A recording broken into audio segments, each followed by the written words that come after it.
Hello and welcome to Two Titans and a Hunter this week. Or, as I like to call it, Two Robots and a Night Demon.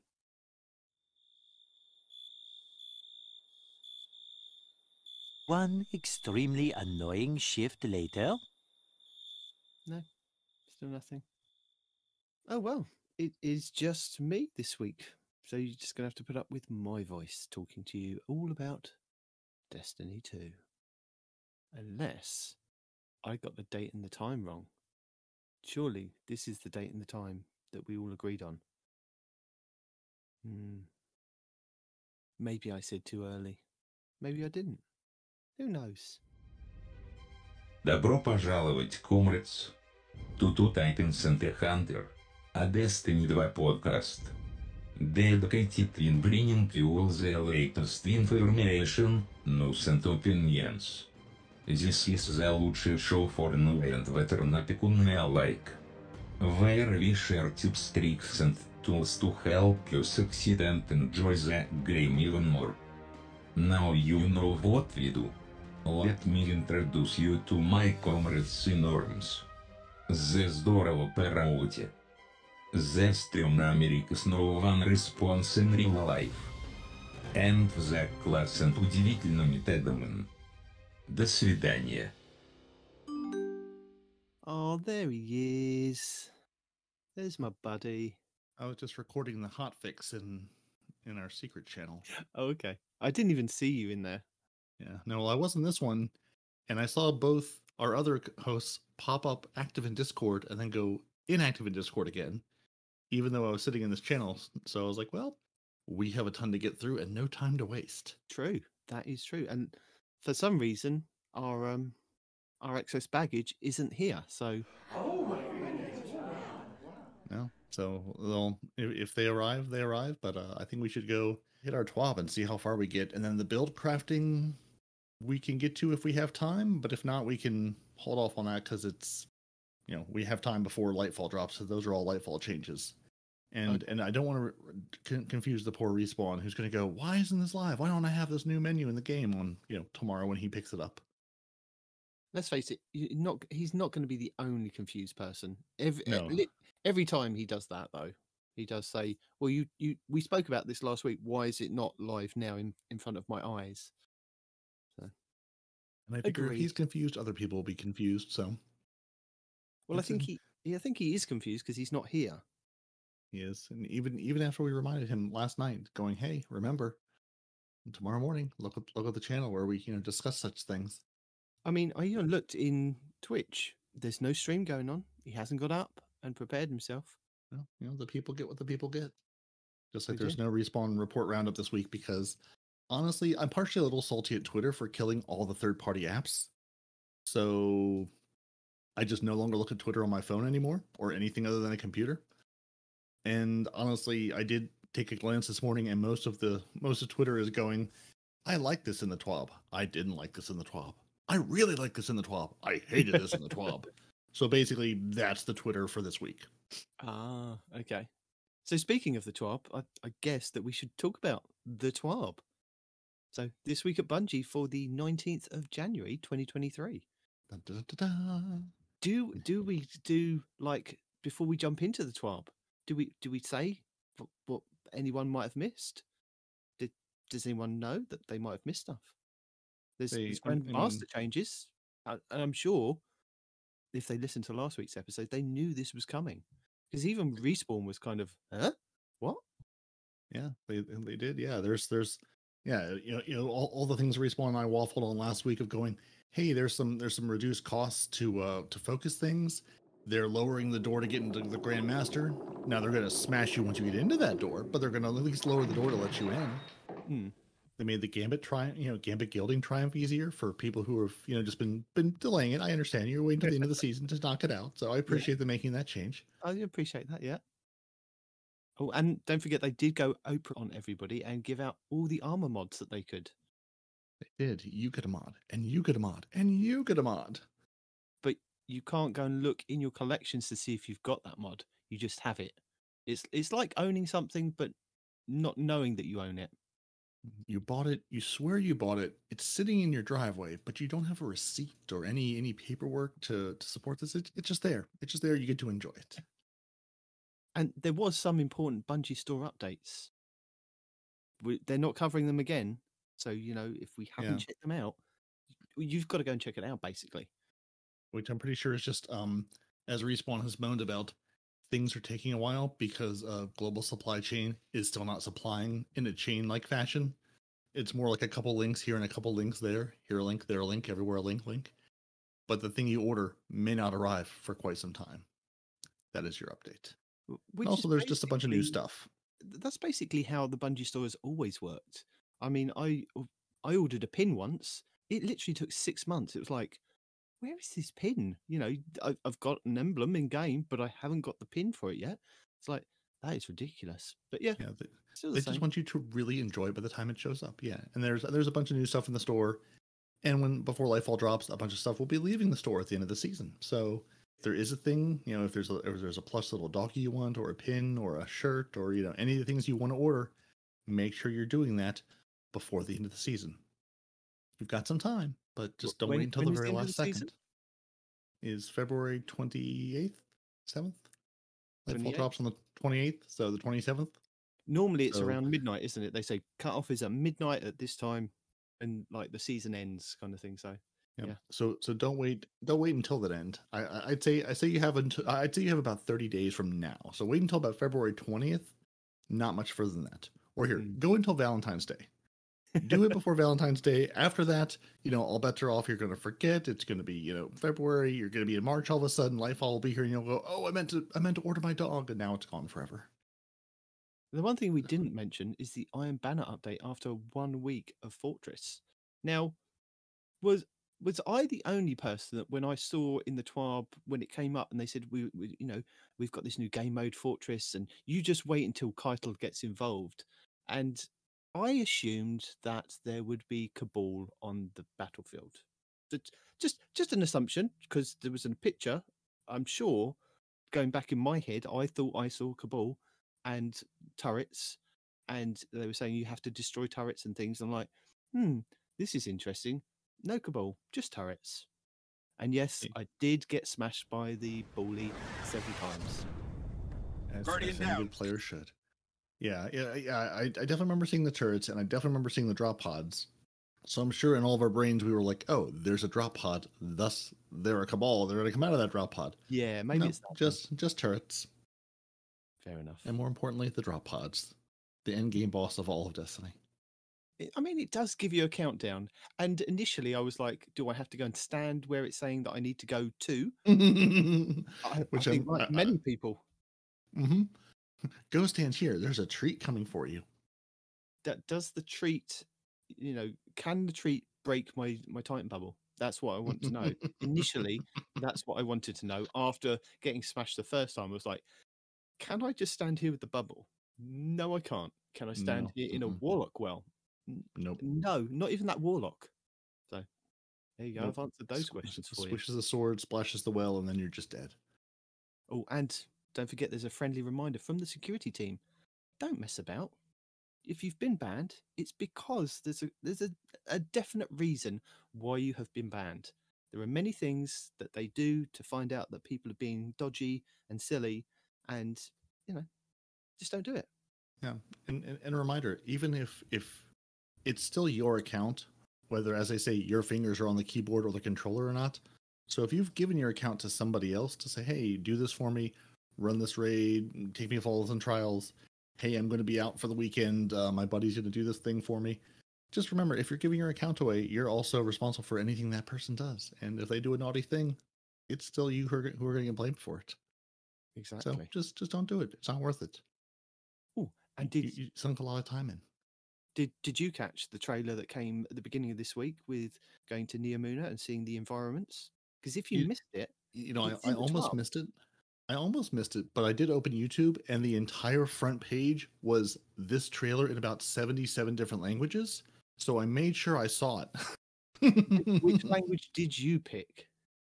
I actually picked the both. I watched it in the US and UK version just out of curiosity if it was any different, and I didn't detect any differences at all. No jaunty accent, no Oh, different wording. It just seemed to be the exact same. Now I did pull up like, the Brazilian Portuguese one, and yeah, that was in Portuguese, which I could not understand. But I was like, if you're going to give a US and a UK version, what's the point? Other than maybe people might be, I guess if you're subscribed to a different channel, they need to put the trailer everywhere just in case so everybody sees it.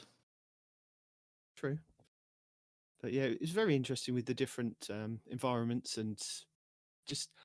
I mean, naturally, I assumed that the environments are just going to be all nice, clean, and fresh and bright, and most of them are. But then there are some that have been destroyed by the invading forces. I'm like, oh, that's interesting, and lots of maybe things to come back to in like 6 months' time. Yeah, I'm happy to. What did they say at one point? We've been fighting through like different laboratories, different science stations. I'm excited to fight through something that was a little more like Titan, the planet, just a little more lush and green and neon, having some life to it. So we'll see if it's splattering of color in a science station, or if it's a full lush, rich non-science station environment we get to play through. So Bungie has hired Bob the Builder for an exclusive deal to revamp buildcrafting in Destiny. So they have put out, in addition to the 12 this week, an entire Buildcrafting Evolved article on the same day, January 18th, that the hotfix came out, where they go over a lot of details about buildcrafting. Now I'm going to say this very clearly. This is not live in the game right now. This is coming to the game in Lightfall. So as you're cruising through Neomuna in the beautiful neon green and brightly colored environments, then you'll get to enjoy your new build crafting. Not yet. It is not live yet. It comes live in Lightfall. So in Lightfall, this is what we're going to see. There's, Bungie has just revamped the build crafting and honestly the build system and the anti-champion system and the loadout system. This is really where we're getting a whole new Destiny. They're revamping all of the things. And they're trying to hit a couple of high points where basically, they unlocked all the mods for everybody in this last week, except for raid and Artifice armor mods, basically end game activities, because they want you to be able to build craft. They want you to be able to work on these loadouts, and they're looking at two big things, and they're going to dive into in this article. One is just your loadout and your mod customizations. Of you can now build loadouts in game, and they're revamping how all the mods work. And also just consolidate. Basically, they say, they've been building this mod system and build crafting system, sort of piecemeal, as they go over the last number of years. And it looks like it, it's like it's been tacked on and this has been tacked on top of it. Oh, we added this and we took this piece away. And now it's just like, staggering Jenga tower of mods and builds. So they're trying to simplify that and actually say, we're going to give you a coherent system that we're going to build from the ground up and not just, tack on a piece every year over the last, what have we been playing this since 2017? So it's going to simplify all that. And if we have time today, we'll get into the build crafting and what they're actually doing. And if not, we'll hold it for another week because you've got plenty of time before Lightfall gets here. But if you are interested, we'll link in the show notes, but just go to Bungie.net site. And there's a whole build crafting evolved article where they go over in depth what all these changes are they're planning to make for Lightfall. And they've got some other goodies. They're gonna put some more carrots on sticks for people because Rumble's returning, catalysts are changing, exotic glaive goodness, and more. So again, as we head towards Lightfall next month, we're going to have a few updates they're excited to share. As a small preview, they're going to talk about Red Borders, the Dredging Gilding, Rumble being back, Blue Woes, Year 3 Catalyst, Glaive Exotic Crafting, and more. So the first thing that they mentioned in the hotfix is Red Border drop rates. So on January 18th, the hotfix went live in game, making it easier for players to get the red borders they crave in all raids and craftable weapons in the Duality Dungeon. So they say stay tuned for additional information, but they did up those drop rates. So hopefully if you've been running through Deepstone Crypt and Duality and things, trying to get your craftable weapons, hopefully you're seeing a bump in drop rates. Maybe, hopefully. They don't say what the bump was, but just there was a bump, period, full stop. All right. Faster dredging title gilding, which I know all of you would-be dredgens out there have just been waiting for this. You don't want to get your 30 wins. That's a lot. So they're changing it to just 50 match completions with a bonus credit for wins. That's it. So, at a minimum, this will reduce the number of wins you need by 5, and most players will require significantly fewer games where they're trying to be Title Town. So if you've been, putting off your dredging title building because of that, there you go. Good luck at your weekly challenges. Take your weapons into Gambit and just play like a horde mode. Get your weekly challenges done and you'll be a dredging before you know it. And this one is near and dear to all of our hearts, which is funny because I've been playing with blue screen all week. So I don't want to say bye-bye to blue, the man. I want to say bye-bye to blues at a soft cap. All those lovely little blue engrams that are just sitting there on the ground, clogging my postmaster. I run a couple strikes and all of a sudden all of my loot is gone and I have nothing but blue engrams sitting in there that I do not care about, want, or need. So guys, it's happening. It's happening. Starting with next week's patch. So next week's patch, so pre-Lightfall, but not today, but basically as you're hearing this, in this same week, after you reach the soft gear cap, your blue engrams will stop dropping in the world. Anywhere and everywhere you would have seen blues, you will no longer see the blues. Instead, you'll get the additional glimmer baubles that will spray out instead. So instead of a blue engram, you'll see a bunch of glimmer on the ground. Go enjoy your glimmer. No more blues. No more blues having to manage them. You don't have to delete them out of your inventory. Don't have to worry about them clogging your postmaster. They're going to be gone. And they're also adjusting all gunsmith reputation gains by about 25% to compensate for removing of the gunsmith rep you would have gotten from dismantling all of that blue gear. So they may not have caught every single blue engram in the game. So they're saying you might still see a blue here and there, but the vast majority should be gone. And if you do find a place that is still giving you blue engrams, go to the help forums, let them know so they can make sure they have all of them gone. Are you going to miss all your blues? All those blues sitting in your inventory, pushing out all your Nightfall gear because you've run 3 Nightfalls and forgot you had something in the postmaster and now it's gone forever? I think I will miss the blues just for the pure reason of having to delete them out of my... No, I won't. No, sorry. No, I did see though they heard you and are giving you that boost to the gunsmith. So you want to say, hey, we're losing these blues and all the XP that comes with it. Yeah, all the crying that goes along with that. But yeah, I understand that. But Bungie, where's my vault space? There's no mention of vault space next season, and no one's putting blues in the vault. No. I mean, if you do, every now and again one ends up there, and I become very confused as to how it got there, and I delete it immediately. I don't want it to infect its friends. Yeah. Sometimes it goes there, sometimes it doesn't. It's just like, oh, that was high about 6 months ago, but now it's irrelevant. Why have I got that? Why is it still taking up space? It was hidden at the bottom. Oh dear. The blues have gone the way of the greens. Yep. Oh, the greens. Greens. Now I just feel old. So, when Destiny dropped, we had a lovely image in our Respawn Report Roundup about how the game was all rift. I think the first week the new Crucible changes went live, it was rift in about 4 or 5 different places, and then don't worry, you could also get a rotator that was rift. And one of the big issues that a lot of the PvP players were upset about is Rumble was no longer in the game all the time. You had to go in and play some sort of match-made, some sort of team-based mode. There was no more, let me load up as a solo player, go in as a solo player, and fight other solo players, which a lot of people use for weapon testing to try out things in PvP in just a, 6 people on a match. So you could, it was a little less hectic, a little less crazy than playing 3s or playing 6s. So they were upset, Rumble was part of a rotator, so it would only come up every now and again. It wasn't there all the time. So Bungie has heard all of the feedback, and they're going to bring back Rumble to the Crucible screen as a permanent fixture and remove it from the rotator in the next patch. So they took Rumble out, heard that was a very bad idea. So again, in this next patch, Rumble is coming back and will be there to stay in Crucible. So if you enjoy playing Rumble, need to go into Rumble for things, or just enjoy testing things out in Rumble, it'll be back as of this next patch. And then we have our Year 3 Catalyst Evolution.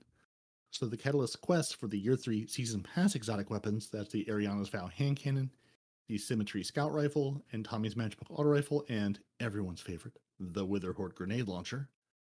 These will all now benefit from the Season Pass boosts like any other exotic Catalyst quest. So additionally, any seasonal ritual activity will count toward the ritual progress for all Season Pass exotic catalyst quests.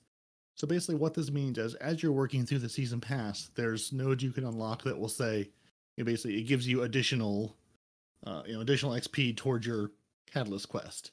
And in the past, it was only applying to like the exotic weapon you would get in the season, not past ones. So now they're adding, in this case, the year 3's exotic, your Ariana's Vow, Symmetry, Tommy's Matchbook, and Witherhoard, that will also benefit from that additional XP. So if you were, if you have the catalyst and haven't been getting them done, if you have been working on it, if you forgot you had it, you can hop over to that catalyst list and go, hey, do I have these? Or are they not done yet?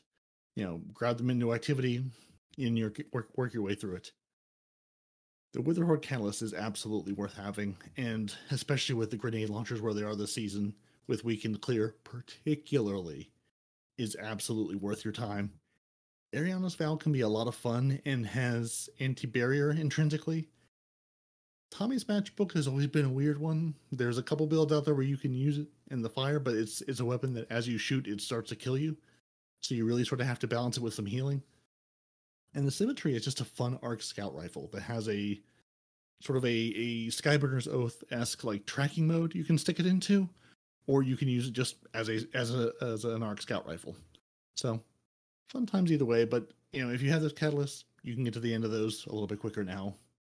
Then they've also got some exotic glaive crafting updates. So did you know that there are class-specific craftable exotic glaives? Bungie knows. Some of us know. Bungie is adjusting the quest needed to receive those and require only one portion of each weapon pattern from the Wellspring weapons, as well as ensuring the first daily drop from the Wellspring will have Deep Sight. So once you've unlocked the recipe for the first exotic glaive, the other class recipes can be purchased from your characters from the evidence board. So this was, part of the Wellspring activity in the Throne world that was on a rotator. Then you sort of had to wait for it to come up with this each week, and then it would drop at random, and then you had to get multiple things. The exotic glaive should be easier to craft now. If that's the thing you're into, great. If not, you won't care either way. And we've got a date for the raid that everyone's excited about. Save the date. At dawn, we raid. Oh man, you're going to love the new raid, especially the part where something happens. Save the date, folks. We're doing it live, March 10th, 2023 at 9 a.m. Pacific time. So the raid goes live. That's the second Friday in March. There will be a world's first up for grabs. Contest mode will be active. And who knows, but we do have some delicious popcorn ready to watch the Guardians from all over the world shoot their shot to earn the coveted world's first belt. Will Deacon coach her team to another victory? Will Salta Greppo lead his team to victory? Will it be somebody else? Will Dado finally get his win? You're going to have to tune in. March 10th, second Friday in March. Book the time off work now. Start your grinding. Get ready to play. You have until Lightfall goes live on the 28th of February to the 10th of March to get your light level up to where it needs to be to try to get your world's first. So guys, we need to talk about matchmaking. So there's been a lot of talk about matchmaking. I think when this season started, we went over like the 5 or 6 different types of current matchmaking there are in this game right now. So I'm hoping in their effort to consolidate, they're going to do just that. So Bungie has experimented with a lot of various matchmaking tools in PvP, trying to make it more enjoyable for everyone. Earlier last year, they spoke about, what their plans were, what their hopes were, and the Destiny 2 Rituals team and the Sandbox team have been going over matchmaking abilities and weapon tweaks.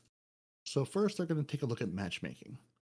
So your D2 Rituals team in previous TWAPs, they talked about the goal of making the Crucible accessible and fair for all players, and how they accomplished those goals partially was with matchmaking. So in Season 18, they added the loose form of skill-based matchmaking to Control. They've been looking at data, running analytics, adjusting the configurations, and establishing a foundation for Season 19's matchmaking, which is in Quick Play, Iron Banner, and competitive 3v3. In Season 19, our current season, they added the Fire Team-based matchmaking. So as before, they're looking at analytics, looking at feedback, etc., trying to find a fair playing field for teams of all sizes, and eliminating the need for the freelance nodes. So their goal is to eliminate the freelance nodes by making it actually, sort of work with you and matchmake based on, are you in a team, are you not in a team, without having a node that says specifically, hey, I'm solo, you need to take this into account. Because in the past, basically before this current season, they weren't taking fire teams into account. They were just matchmaking you against, whoever, however, as they saw fit. So you're saying that it's all going to be encompassed now? It's going to be all in one playlist, and then there's going to be somebody behind the scenes like the wizard making all the magic happen. So you can just click that one node. So we don't have to tell them people, hey, look, Trials Freelance is up, Iron Banner Freelance is up. You can just click one button and the man behind the curtain does it all for you. That is certainly the hope. That is certainly the goal.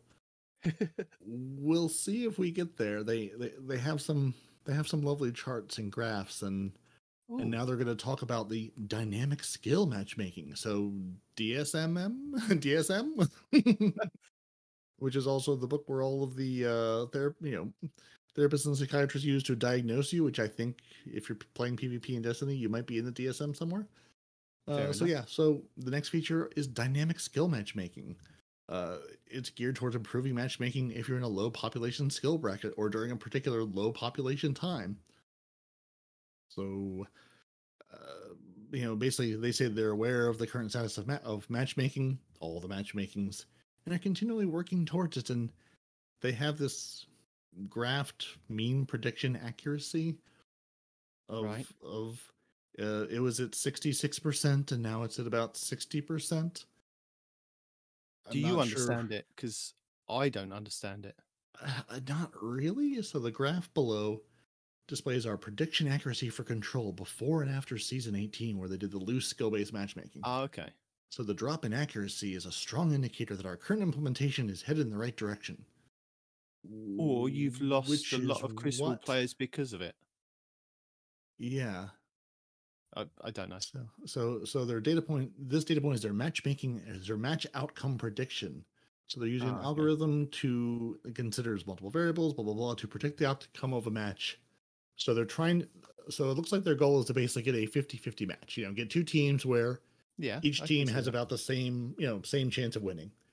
And it's gone from, 66% to about 60%. So it's trending toward that 50% goal of either team has a chance to win. So right now, basically, as you go into Crucible, it used to be before season 19, it was basically about one team had a 65% chance of winning. So, a little more than a 60-40 split. Right now, it's sitting at about a 60-40 split. Like, you're either probably going to win or you're probably going to lose. Whether Depends you're on that 60 or 40. That 20 kill win streak, if you've suddenly got it in you this game, and you can kind of turn the tables maybe.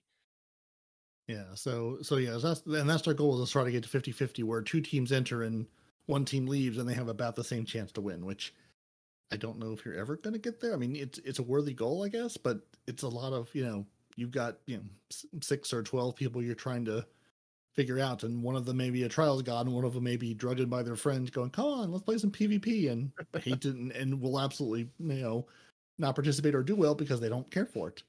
But it's a good goal, I guess, to try to get 50-50. So we'll see who they alienate.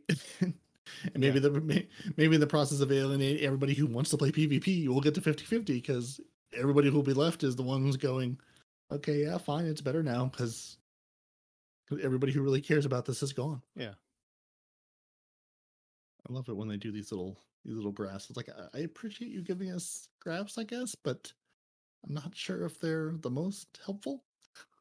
Especially since they say, we look at all these different data points and things, and it's like, well, here's a random graph that, for one, doesn't even show me like the course of anything. Like, we go from 64% to 66%, and then we see a big drop where I'm guessing that's where the new season started, down to 58%, just below 60.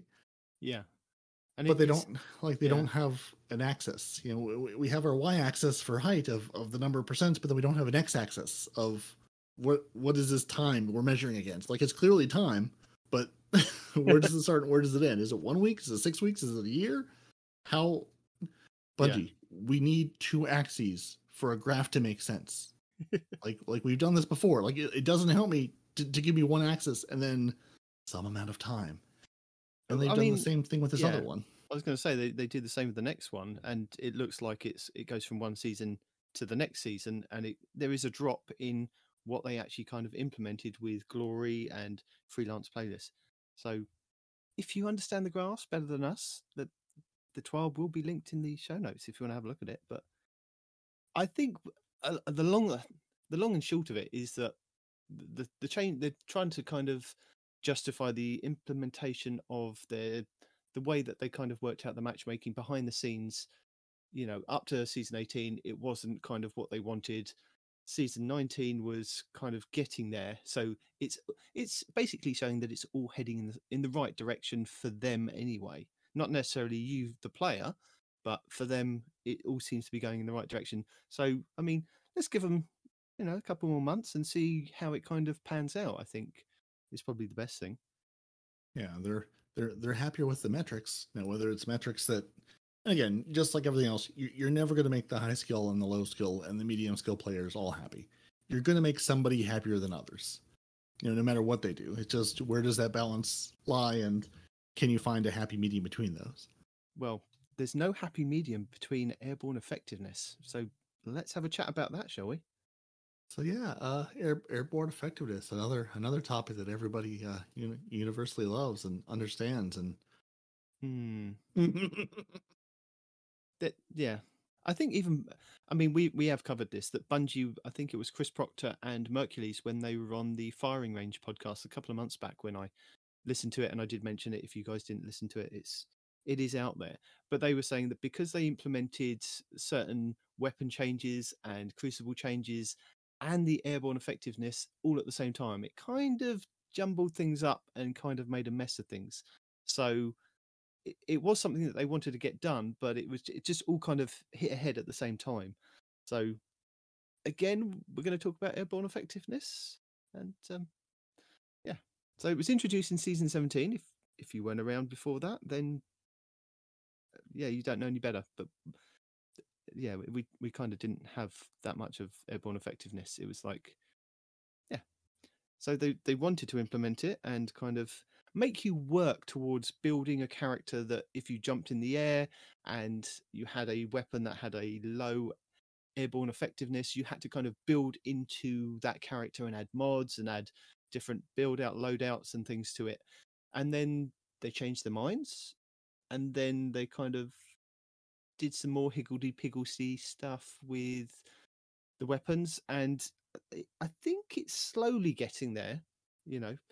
They say that it's important to balance and increase the number of airborne movement options against the combatant's effectiveness, as they don't want Destiny 2 to shift excessively towards airborne gunplay over time. Well, they obviously haven't spoken to the hunters about that one. Also, in a game where most modes did not have skill-based matchmaking, because again, that was another thing that I think Chris Proctor brought up, was that they didn't have the skill-based matchmaking when they introduced the airborne effectiveness, which kind of then threw off a lot of players. Players using airborne effective playstyle could be extremely oppressive, which, yeah, it definitely was. So, looking at you, AC 130 warlocks hovering above the field, taking everybody out in a reign of terror. Yeah, it's probably worth saying too that like the airborne effectiveness sort of is because of Strand. It's basically, they were like, Strand is coming. It's an airborne class. We sort of need to do something with airborne accuracy. Otherwise, when Strand gets here, everything is going to be super OP, because there's going to be basically no hit for like jumping in the air and running around and flying around, and you can still hit those crispy sniper shots even if you're flying through the air with your Spider-Man Strand. But then we don't have Strands, so it's sort of been like, well, no, it's coming. It's coming. It's about a month before it's coming. So, in light of that, they've been doing some playtesting, and well, they've been playtesting for a while now, apparently, and they are confident that they can safely pull these airborne effectiveness things into season 19 mid-season balance update. So, is this going to be like last season's mid-season balance update, which kind of wasn't mid-season, it was more towards 3/4 of the end of the season? Who knows? I was gonna say, are we mid-season? Because GMs are up. Like, we're We're like we're a month away. We're like 38 days or something away from the end of the season at this point. But sure, mid-season, we'll go with that. And we are definitely in season 19. So yeah, Who knows? That I agree with without a doubt. So airborne effectiveness affects the following aspects of weapons. These both affect mouse and keyboard as well as controller, unless otherwise noted. So auto aim, aka bullet bend. It corrects bullets towards a target within the auto aim cone. Precision angle threshold controls how far away you can be from the head and still get a headshot instead of a body shot from the auto aim. Magnetism, aka reticle friction and adhesion. And this is for controller only. And slows down your reticle when it passes over a target. Accuracy controls how much the bullets spread out with the repeating fire. And spread angle, which is pellet shotguns only, controls the width of the shotgun spread pattern. So with this update, you can expect a primary weapon with no investment. So, i.e. at default, the airborne effectiveness state of a weapon is to be accurate. And when they're talking about primary weapons, that is anything that just fires primary ammo. So anything that is secondary ammo and heavy ammo, these penalties are going to be implemented on. Yes, anything you can shoot forever without ever having to collect more ammo. That's what we're talking about. What about more ammo? You don't need it. You have it forever. Yeah. I wonder how the Sweet Business is going to play with this. Play with what? No, it's not, because no one jumps with the Sweet Business. You stand firmly on the ground. You don't need Icarus mod. You don't need airborne effectiveness. But you stand and you deliver. But say that I've got my Lion Rampants on, and I'm trying to replicate what the Warlocks do, being an AC 130, and nope. I want to be in air and firing down my Sweet Business. You're saying that I can't do this? You personally? I'm saying you can. I'm saying I personally could not. You probably can, but I personally cannot. No. Okay. Because I will fire down from the air and I will miss my target anyway because I am bad at aiming, not because of the game making me worse at aiming. Also, if I have a Sweet Business on, I'm not wearing the Lion Ramparts. That's not how the combination works. I know that's not how the combination works, but I'm just saying that I could if I wanted to. Absolutely. You can do many things. And so can Respawn. Respawn can join us. Hi, Respawn.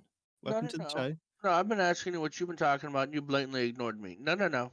We were finishing talking about that. Because we're talking about airborne effectiveness. Airborne effectiveness. How about how basically with the new changes in Lightfall, your primary weapon, its default state will basically act like it has an Icarus grip mod on today.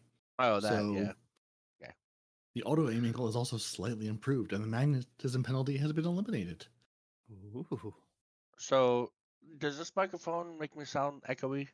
It sounds like you are talking into a can on the end of a string. Okay. You're not as lush and rich like Neomuna as I'd expect. No, I've never used the microphone on my headset before. Oh, well, don't. What he sounded like. Just don't. Just don't. That's fair enough. Yeah, it's honestly, like, it sounds like a headset microphone. It sounds like it's trying to do a lot of compression and, like, filter out all the background noise at the expense of everything else. Gotcha. So yeah, it sounds like a headset microphone. So you had me worried that you weren't at home. I thought he's in an airport. He's under a chair. No, I'm good. Under a chair. Do you know what a bidet is? Squirrel. Yeah. You guys have heard of that, right? Yeah. Well, my wife got an aftermarket bidet to install on our toilets that are already there, right? I think every bidet is an aftermarket bidet, but sure, go ahead. Well, no, because in Europe, I've been to some places that have, like, you have your toilet, and then next to the toilet, there's a bidet. Oh, fair enough. Right? Yeah. So, anyway, I was gone for 4 days. I just got back yesterday, right? And I go to use the toilet for the first time, and there's this little switch on the side. I was like, "Oh no! The is this?" Right? It's because you push the button, a little hose pops out. Squirrel story, because we've got it for you. What do you mean squirrel? We haven't started doing anything yet. We have. Anyway, well, some of us are an hour into the show. Out. We're supposed to start recording at 10. Someone didn't read the chat from Wednesday that said, "Can we start at 9 because Nitedemon has to go in about an hour?" I didn't know that. Okay, no, I didn't see that. Anyway. So we can add chat about the show to the list of everything else about the show Respawn does not read. Okay, good to know. No, So TWAB, normally I do Hotfix, read it, guys. Buildcrafting, Normally I really actual do chat read Discord. it. I really do read it normally, sure. but I just Sure. I don't know. I saw something about somebody having to go, and I saw that, and I told Mike, I was like, I think we're down to Titan tomorrow. If you're interested, he goes, yeah, let me know if you need me. All right. Well, in any case, quick, since I didn't know I was squirreling. So the little hose pops out. I'm supposed to wash your bum, right? Back to that, yeah. Well, the wife, I guess, didn't test it or just didn't care. But first thing in the morning, I'm barely half awake. I push this button, and my boys get a nice freezing shower first thing in the morning. I tell you what, that's better than coffee. I was wide awake at that point. Dude. Woo! I wish That it is- was an hour ago. It was misaimed. Very much misaimed. All right, so I guess I should start streaming since we're an hour into this already. Yeah, now you've got to apologise to the stream. We checked the streams. I do have to apologize. We checked the streams. We crossed the streams just to see if you were there. There was no streams. You were like the worst Ghostbuster ever. Nothing to cross. No, see, I'm not the worst Ghostbuster ever, right? And if you're Oh, God, trying those to spots in the intentionally cross the streams, right? So I'm the trying guy to get that's this show told done not to before do we have to something. go. Okay, that's fair. How much longer do we have left? An hour and 20 minutes from From me. now. Okay. From now. Yeah. And I don't have much longer than that, so. Okay. We are cruising. We're at airborne effectiveness on the TWAB. If you want to I wanted to talk to y'all about so much today too. That's right. You'll probably forget about it for next week. Write it down. Because we had like 4 freaking twabs this week, dude. When Nadarv shows up in like an hour, you can talk to him for the next hour of the show. He's not gonna be here. I saw you both pop on the Discord about the same time this morning, and then both go away again. Yeah. So you're clearly on the same schedule, just like airborne effectiveness. So yeah, going back to airborne go ahead. effectiveness. Yep.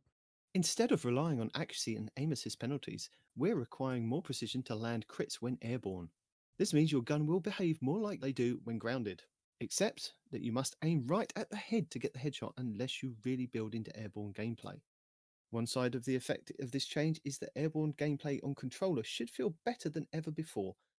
We still don't want it to be easy to build into airborne effectiveness with special weapons, but we believe we have a space to reduce penalties on shotguns and sniper rifles that they may revisit later. And again, in playtesting, this makes baseline airborne gunplay feel substantially better, and building into higher airborne effectiveness feels more rewarding. There you go. Sure, you can tell me all of that. Don't believe you. I mean, it sounds like now we understand why they implemented airborne effectiveness, because Strand is going to have a lot of in-air movement. I get that now, but no, not for me. I'm a grounded Titan. I didn't say I accepted it. I said I get it. Okay, I still think it's absolutely stupid, right? Don't confuse my words. But I get why they tried to do it. But in the end, it's still a very stupid idea. And I like the fact that they basically removed it and then buffed primaries, right? So you hunters out there that love your airborne hand cannons, boom, there you go, right? But I don't like it on everything else, you know? I mean, sure, you're not going to get sniped while somebody's flying through the air as much as you used to, unless they're really, really good. But it's just, I mean, if you're accurate, you're accurate. You know what I mean? I don't know. It's just, I get what they were trying to do, and I think it was stupid. And like a bunch of YouTubers out there, not including myself, it needs to go away. Just stop trying to tweak it. Stop trying to fix it. It's just sounds like they're getting there. You know, we've got to try it before we can kind of bash it. Yeah, I know you were gonna say that, but still, I mean, just have you seen airborne effectiveness do anything good yet? Yeah, it makes me on the ground hit the people that are trying to hit my head better. No, it changes no ground gameplay. It only changes your airborne That's gameplay. what I'm saying. These hunters that try and bounce over the top of me, I can hit them better because they can't hit me that well. Oh, okay. It's affected me in a good way. I see. You can tell I'm smiling about this. Okay, fair enough. This is why the land mammals have evolved to be big and strong, and the air creatures are small and flighty. No, that's We can small. stand there. Look at the We can stand pterosaur. there. It's freaking huge. It's bigger than a giraffe. We can stand there. We can throw our rift, or throw on our a minute, rift or where our am I wall gonna down find and a go, come at pterosaur? me. Well, he said that flying creatures were small. They weren't. Pterosaurs were No. huge. No, evolved. Yeah. He was talking about evolution. So Yeah. explain So to me where the pterosaurs didn't pterosaurs. evolve? Well, where are they now? Well, it doesn't matter. You didn't say alive or dead. You just said look at flying creatures. I said evolved. Oh. They've evolved. Yeah. So like from Again, then to now, didn't evolve. we Where, have where is big it things- now? Pterosaur. Haha. We, Right? we Where is have it now? big things on the ground and It's smaller things in now, the skies. yeah. And But even a condor, even a California condor has a wingspan of like 9 feet or something crazy. You know? yeah, So but so again- does everything on the ground is bigger than that. It's fine. Anyway, submachine guns are getting changed, and They are. Bungie likes to wax poetic about all these things. I'm going to tell you that they've increased the damage and the aim assist fall off by at zero range by about 30%. Your adaptives lag behind your lightweights in effectiveness, dealing more damage per body shot, but much less critical hit damage despite sharing the same rate of fire. So they're going to narrow that gap.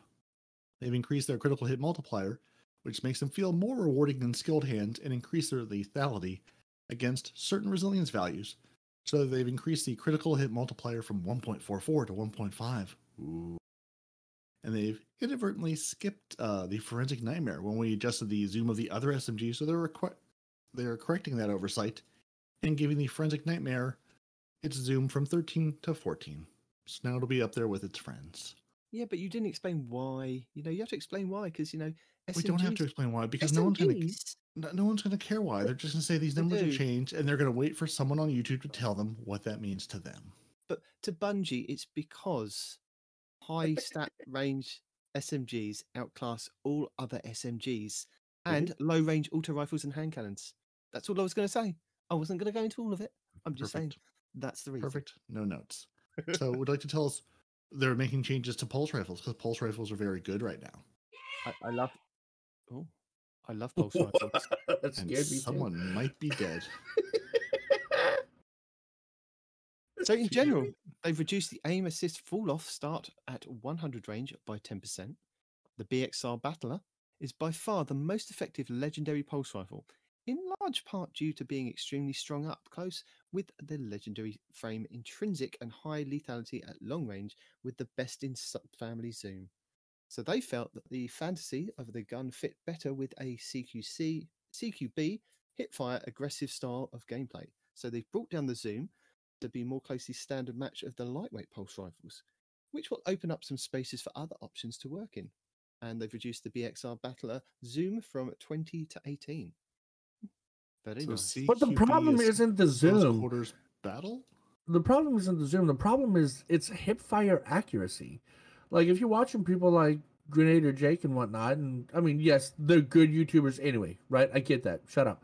But even at a range, they're hip firing and tagging these headshots, dude, because the magnetism and the freaking hip fire accuracy is just, it's nutty. Well, so that's zooming what they're in, leaning into. No, that's what they're leaning into. That aggressive play style. right? But I'm not talking from close friends. I'm talking about from what normally you would sight in. They're hip firing and tagging them. It's a pulse rifle version of the DMR, you know. So DMT, sorry. And it's they're messing with the zoom or whatever, but people don't use the zoom. People use the hip fire. That's the dangerous part, man. Like when watching people side by side, I've seen them more likely to get a kill at range while firing from the hip and letting the hip fire accuracy do its job than they have while zooming in. You know, I'm not sure if this is gonna affect it the way they think it will, but I guess we'll see. Well, I'll tell you something that is going to be affected, the way that you think it's going to be affected, is that the mid-season buff that they gave to sidearms back in season 18 is being reduced. Of course. They wanted people to play with sidearms, even though people like True Vanguard have always said sidearms are amazing. Go play with a sidearm, and you've had your day in the sun now. Sidearms, your aim assist is being aim assist fall off distance buff. Its buff has been reduced from 30 to 20%. Hold on, they had their day for what, a month? Well, 2 I mean, months? they're right? still going to be good. And then you have hand cannons that have had their day for 9 years. No, but I mean, and you, True kids that have Vanguard has had their day always for said 9 years. sidearms are good, and then they got this really good buff to get more people to play with them. Now it's slightly being tinkered to be brought back down in line a little bit, but still that 20% is still good, and I still believe that sidearms would do really well. Yeah, and it's an aim assist fall off distance, so it's Yeah. like if you're still up close, you're still like it doesn't mean anything. You're still getting the kills. It's not like it's going to make your weapon less good up close tomorrow. But up close to me is quite a long distance to the next player. Yeah, I'm but just then saying. on top of the buff, right? You also have to keep it around the same time we got the buff. Well, not around the same time. Recently, in addition to the buff, we now have intrinsic full auto. Just the full auto function on a lot of these sidearms changed the gameplay, right? So you take the buff and then you add the full auto functionality. Yeah, they are and were extremely good, you know? Especially some of these just fast firing burst ones or just the full auto ones. It's just like, oh my god, game over. The Suros were already good, man, and this just made them better. It's just the auto rifle meta all over again, except with a smaller gun. Now, the Dead Messenger. Now, this is the exotic grenade launcher that splits into the different waves that you can tune it to be arc, solar, and void. Apparently, it's very oppressive to play against. And Yes, I it can is. attest, as a player that doesn't really play in trials, when I put this gun on and I go into trials, I get the luckiest kills ever. So maybe it needs to be reduced, because if I'm getting kills in trials with this weapon, then yeah. So the reducing. Well, it doesn't one shot though. It doesn't need to. You slide in. You use the Astacross build of sliding in with the Warlock, raining down the lightning, cleaning up with the Dead Messenger, and in the event someone's still alive, slap them around till they die. Yeah, it's very oppressive and it's very ridiculous. It's a follow-up weapon, yeah, for sure. Because the limited time that I used it, I was using a build where you fire it off, it's gonna hit somebody, and then you just pull out an auto rifle or a pulse to finish them off. You know, or a sidearm. Yeah. Or sidearm. There you go. Sidearm. But they're reducing the wave splash damage against players. PvE hasn't been changed, but players, the Crucible, 35%. So you can still use it. Yes, yeah. There goes my trials crutch. Yeah. I get it. It makes sense, but I'm a little sad. Who would like to tell the people about the Dead Man's Tail tweak for the 101th time that this gun has been tweaked to death? We're now not calling it a nerf or a buff or an update. It's a tweak now. Well, let's see what happened. We've got new words for it. Did he go up or down? Let's find out. See. Well, so the Dead Man's Tales tweak in the 6.3.0 update, switching against aiming from preferring body shots to preferring crits, had a much more dramatic effect than expected. The weapon was initially tuned around it preferring body shots. This meant it had a larger aim assist cone to compensate, and once this was addressed, it spiked in effectiveness. At the same time, a damage penalty for hitting maximum stacks of cranial spike never felt good. We've pulled back various hipfire tuning and made hipfire at long ranges much harder and removed the cranial spike penalty. I wonder if this will affect the battler. No. Remove the damage penalty for. Go ahead. Just the Dead Man's Tail. It won't, because they only tweak the Dead Man's Tail. Well, it said it may hip firing. No, on this weapon. On this weapon, this is the changes to this weapon only. Okay. Remove the damage we can penalty do for that 5 stacks of cranial spike. Reduced hip fire and airborne aim assist cone angles by 25% on mouse and keyboard. That's significant. Jesus. Damn. Reduced hip fire cone angle bonus scaling from 20% to 5%. What? Reduced hip fire precision aim cone angle from 3 degrees to 0.8 degrees. Jesus. Reduced hip fire auto aim fall off scalar from 1.5 to 1.1.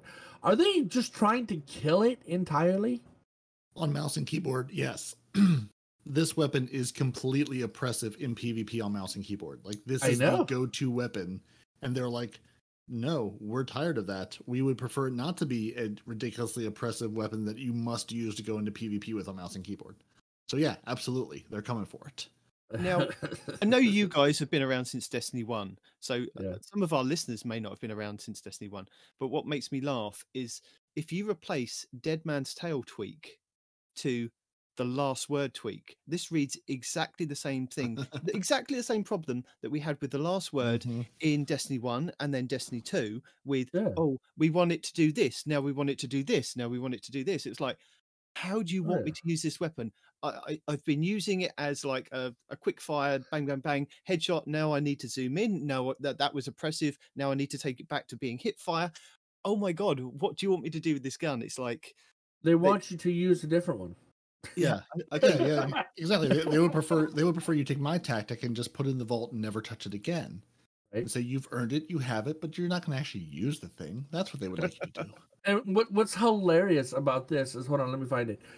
There we go. Xur, last week, I think, possibly the week before, sold a freaking fitted stock, moving target, ricochet rounds, hammer forged rifling roll.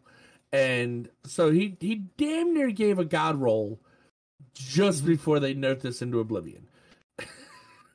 Well, as we know, Xur and Bungie do not coordinate in their efforts in any way, shape, or form. Oh no, like laser tag weekend, completely coincidental, right? Oh yeah. Okay, no, well, no, that one, and Telesto Fun Weekend. I was about being to bring that up too. Yep. Yeah. So besides those two, though, there is no collusion here between Bungie and Xur. Xur does what he wants.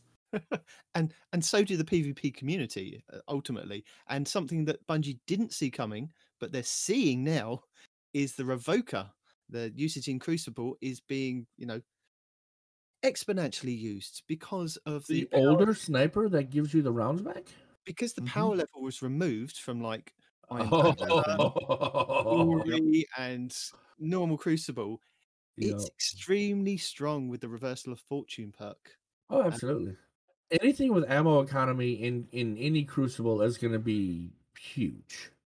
Yeah. I'm sorry, anything that defies the ammo economy, is going to be huge. So ultimately, they've decided to cap the maximum return by requiring multiple misses to return one shot. So it now triggers on 2 misses within 6 seconds. Oh, come on, Bungie. That's my play style. 2 misses in 6 seconds is how I play Crucible. This is perfect. Exactly. That's how I play using something like that with that weapon. So yeah. My Revoker is long gone. I love the idea of the icebreaker. People keep talking about D1 weapons to be brought back. Personally, I don't want any more D1 weapons to be brought back. We've got enough. I want new stuff. Right? Unless it's the Zalo Supercell. We need a Zalo Supercell. That's the one acceptable. It's called the Risk Runner, my friends. Yeah. No. Yeah. The Risk Runner, no. It is not the same as the Zalo Supercell. I know it's not the same, but it's close. No, it's not. The Zalo chained on its own. You didn't need to be hit by arc, first of all. It did its own chaining, and it did its own healing. So the Zalo would heal you as well as chaining multiple people. You didn't have to get hit by arc first. It just did its thing. I don't need healing. I just need that arc shield around me, protecting me from the arc stuff. And then if I've got my Loyalty Spender on at the same time, I'm protected from 2 elements that I'm quite. I mean, and just the style of it too. We don't have any AK style guns in the game aside from the white that you get at the beginning, right? This is the only AK looking gun that we have, or that we had. That in the beginning one, like I said, those were the only 2, and we don't have any of those in D2. There's nothing that looks like an AK, So an electrified AK that heals you would be amazing. Is the 7th Seraph carbine not exactly an AK-47? There's an AR that style. It's an AR-47. Just looking at the 2, they look pretty similar.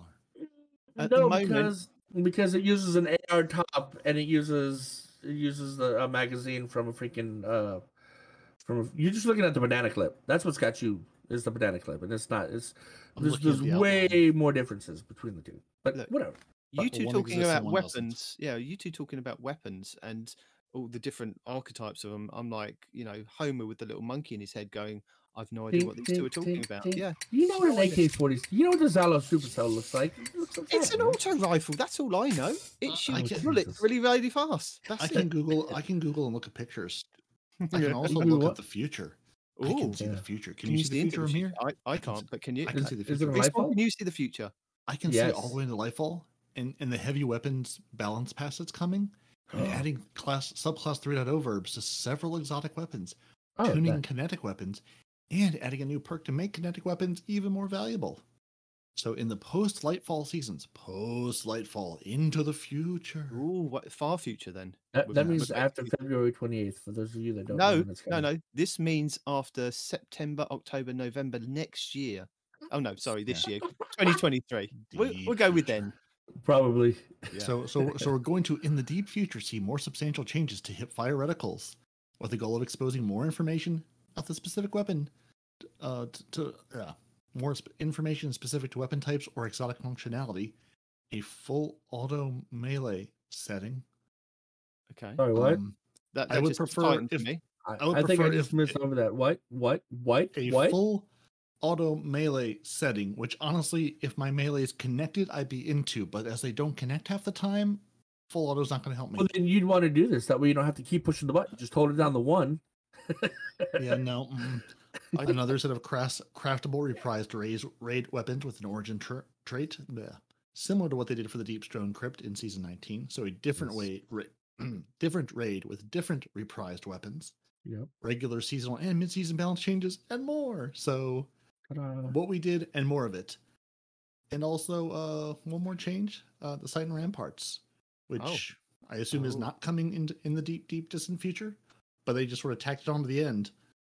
They've increased the cooldown of the the barricade ability while the Titan Ramparts were equipped by 70%, Woo! and increased the amount of damage a player deals to the barricade by 25%, because they are super prevalent in PvP, and everybody is going against it.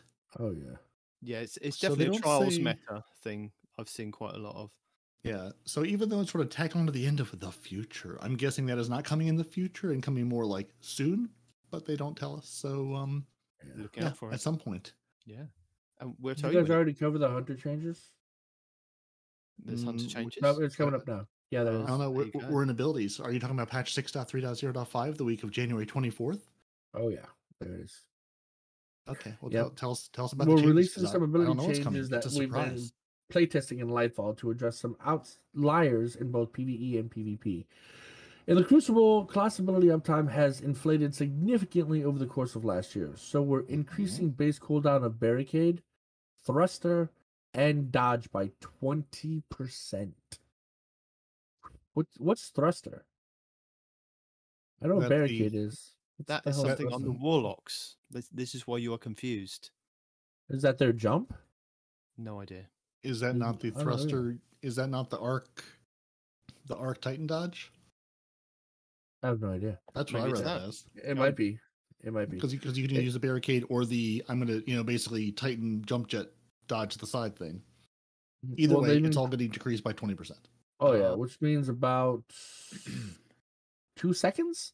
If our cooldown right now is 11 seconds, 20% of that's about about 2 seconds. 2 seconds and a decimal in there. Ah. Under the booty will fix that. Don't worry. Come on, I hope so. With update 6.3.0 at the launch of season 19, we're reducing the linger time of Touch of Thunder's enhanced storm grenades. But this sounds Titan specific. But this hasn't meaningfully moved the needle on either their potency or usage across game modes. Nope. So we're taking a harder swing here. We're touching the damage dealt by each lightning strike by 25%. I'm sorry, we're reducing, not touching. We're reducing the damage by each lightning strike by 25% and making it significantly easier to avoid the roaming storm by decreasing its tracking speed and distance, especially near the start of its lifetime. Wow. Touch of Thunderstorm grenades, secondary strike damage reduced from 40 to 30. And it's not going to chase you as far or as fast. It's going to be like a Hunter Tornado, just smaller and more lethal. At the end of the day, when you turn tail and try and run away from it, I'm still going to shoot you in the back. Exactly. It will serve the same purpose of I don't want you to be there. I want you to be somewhere else. I want you to You be can go out. somewhere else yeah. more slowly, but I just want you to not be capturing that zone or standing in that spot. Yeah. Right. I'd like to remove you from the cover you're hiding behind, sir. Exactly. that was my thing. Is hiding Mhm. behind cover. Yeah. Yeah. You think you can sit there, but no. And and the thruster is the Titan class ability. While grounded, quickly evade in a lateral direction. So that's the Arc 3.0 Titan ability. That I haven't used yet. Okay. And dude, that's it's all I fun. use. It's fun in with, PvP. with Heart of Innermost Light when I'm forced to use the Titan. That's yeah. In August 2021, with update 5.3.0, we've added weapon penalties that affected the player while sliding. The goal of this change was to reduce the percentage of engagements where the outcome was effectively decided by sliding, especially when used with shotguns that instantly ended the fight from a significant range. Thank you, but I never noticed a change because I still get slide shotgunned constantly. Shotguns and other weapons have been tuned since then, and we've implemented skill-based matchmaking into the Crucible, so we're removing the slide penalties in order to improve the feel and consistency of combat. What the hell? And we lost respawn into a well. I'm here. Okay. So we've removed stability, incoming flinch, and shotgun pellet spread and penalty. We removed stability, incoming flinch, and shotgun pellet spread penalties while sliding. You gotta be kidding me! You're bringing it back? But you've got sidearms, so it's Why? fine. What? You've got sidearms, so it's fine. They just nerfed the sidearms. Why are you bringing it? It's important to note that these changes are a first step toward where we want to be with the ability potency and uptime. With Lightfall and beyond, we have large-scale ability balance tuning in the works, and we'll have more to share with the near future. What is shotgun sliding coming back have to do with abilities? Because abilities are super oppressive, and Crucible matches often, if you're playing threes, result in people hiding behind walls being buffed by overshields, and shotguns is almost what you need to get that kill. So I'm told by people who play lots of threes. Now, I think it's important to understand, even though Bungie say that they've tested all of these things in They haven't. house. No, the thing is they have. But They what haven't. I'd like to see is a bit more openness with the community, especially in a TWAB, and say, look, we've tested it, but we're a small group of people that can test it. I want you guys out there to test it and give us feedback, which we will, ultimately. Crucible Respawn Labs. No, I think they should just say that when we implement a change, it is a kind of beta change, and it is just if it sticks and it works really well, it'll just stay. But at the end of the day, if it doesn't work, then we'll kind of revert it or we'll do something else to it. I think they should be a bit more honest and say literally, you are the beta testers. At the end of the day, I think that's what we've always felt like, is that we are the beta testers for this game, no matter how many numbers they stick on the end of it. Oh, for sure. And I honestly, like that's to come back though. I mean, that's how they usually like. Again, I mean, look at the Rumble change. Hey, we took Rumble away. Everybody hated it. We put Rumble back. I mean, that's they sort of have always done that, but just have never stated like I mean, that's basically their template of hey, we're looking at feedback. We're going to process that, and they do they do take feedback into account. It it might be 3, 6, 9 months before that change happens again. Oh, is But that all? they have been getting quicker with some of these changes. Again, things they can revert quickly. Going, oh, taking Rumble away was a bad idea. Let's put it back in. That happened in the same season, whereas before it might be like, okay, maybe in the next season or in the next big game update we might see it. Yeah. So they're getting better at it. But yeah, it's like it's like you can test things with your playtest group until you're blue in the face, but you throw it out to 1 million people, you're going to have, it's going to blow that playtesting data out of the water. There's way more of us than there are of you, Bungie. Yeah. And people have, and there's just way too many combinations of weapons and abilities and exotics you can roll with to find the thing that's going to be super OP or super broken, or find an interaction that, Bungie didn't plan for or didn't account for, or just found a bug with the way it works. Exactly. Well, I was gonna toss this slide shot freaking mind benders I got yesterday, but I guess I'll freaking hang on to it. You freaking hang on to it for the short period of time that you play in PvP, my friend. Mhm. I get dragged in more than you guys realize. Micah is a horrible influence, and he will peck at that chink in my armor. He's like, "Hey, respawn. What? PvP? No. Hey, respawn. What? PvP? No. Hey, respawn. What? PvP? No." I do the same to Blue screen. I'm like, Blue, I need to go and finish doing some Gambit stuff. And he goes, no, And I go, well, it's too late. You're already in my fire team. We're going. That's it. We're in the He playlist. tries that crap too. When I see matchmaking, I bounce out. I'm like, oh. The other day, he's like, I almost had you that time. I was like, no, you didn't. No, sir. No, sir. But anyway, So Lunar New Year. I know you want to talk about Lunar New Year, but I just want to ask you guys: are you surprised that Bungie and all of us are still on track to get Lightfall in literally a month's time? Because I think we're on track for now. No, but I mean, I think if it was delayed, we'd have known now before kind of we got into January or towards the end of January. I think like we've had with previous ones, like the Witch Queen and before that with Shadowkeep and that, when there's been a delay, they've gone, oh, it's coming out on this date. And then about 3 months prior, they've gone, we need to push it a bit more kind of thing. Yeah, there's no way that's going to happen. I'm really... I wouldn't mind, though.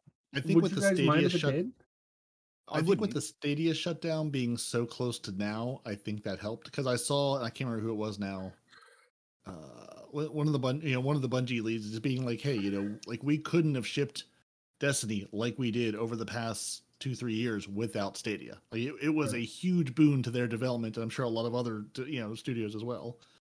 So I'm curious now with Stadia going away and that removing a development, playtesting, etc. environment, what that's going to mean going forward. Yeah, but yeah, I mean, it seems like they settled into a date and said, here's a date we can hit. Here's the big thing we're working on. And I think that may be why we're not seeing a lot of the big changes. People saying, "Hey, this is broken. This is weird."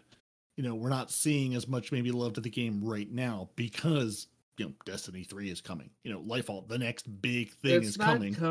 It's not coming. And that's where all the resources are going. No, it is Destiny 2.8 probably. We're on now, aren't we? Something like that.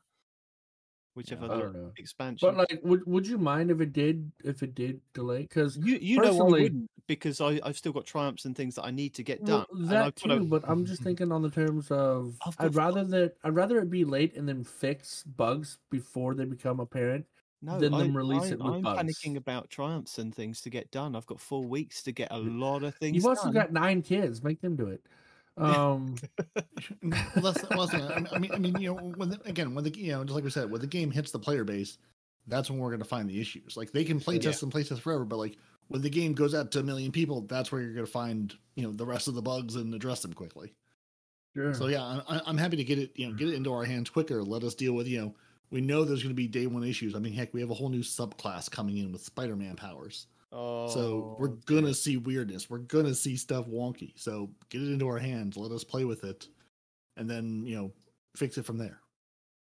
Hey, and did you guys see that that Bungie actually won the was it the Game Awards? They won the expansion, the DLC award for best DLC. No, I didn't. Did you guys discuss the changes coming that have to do with buildcrafting already? No. No, we figured let's get through the 12 first and then see where we end up. Nice. Okay. Cool. So far, we're at Chinese New Year. It's Chinese New Year. Congratulations! There's new ships, new sparrows, new ghosts. There's an emblem you can get by typing in Tango November Delta Kilo Mike 6 Lima Golf. Congratulations! There you go.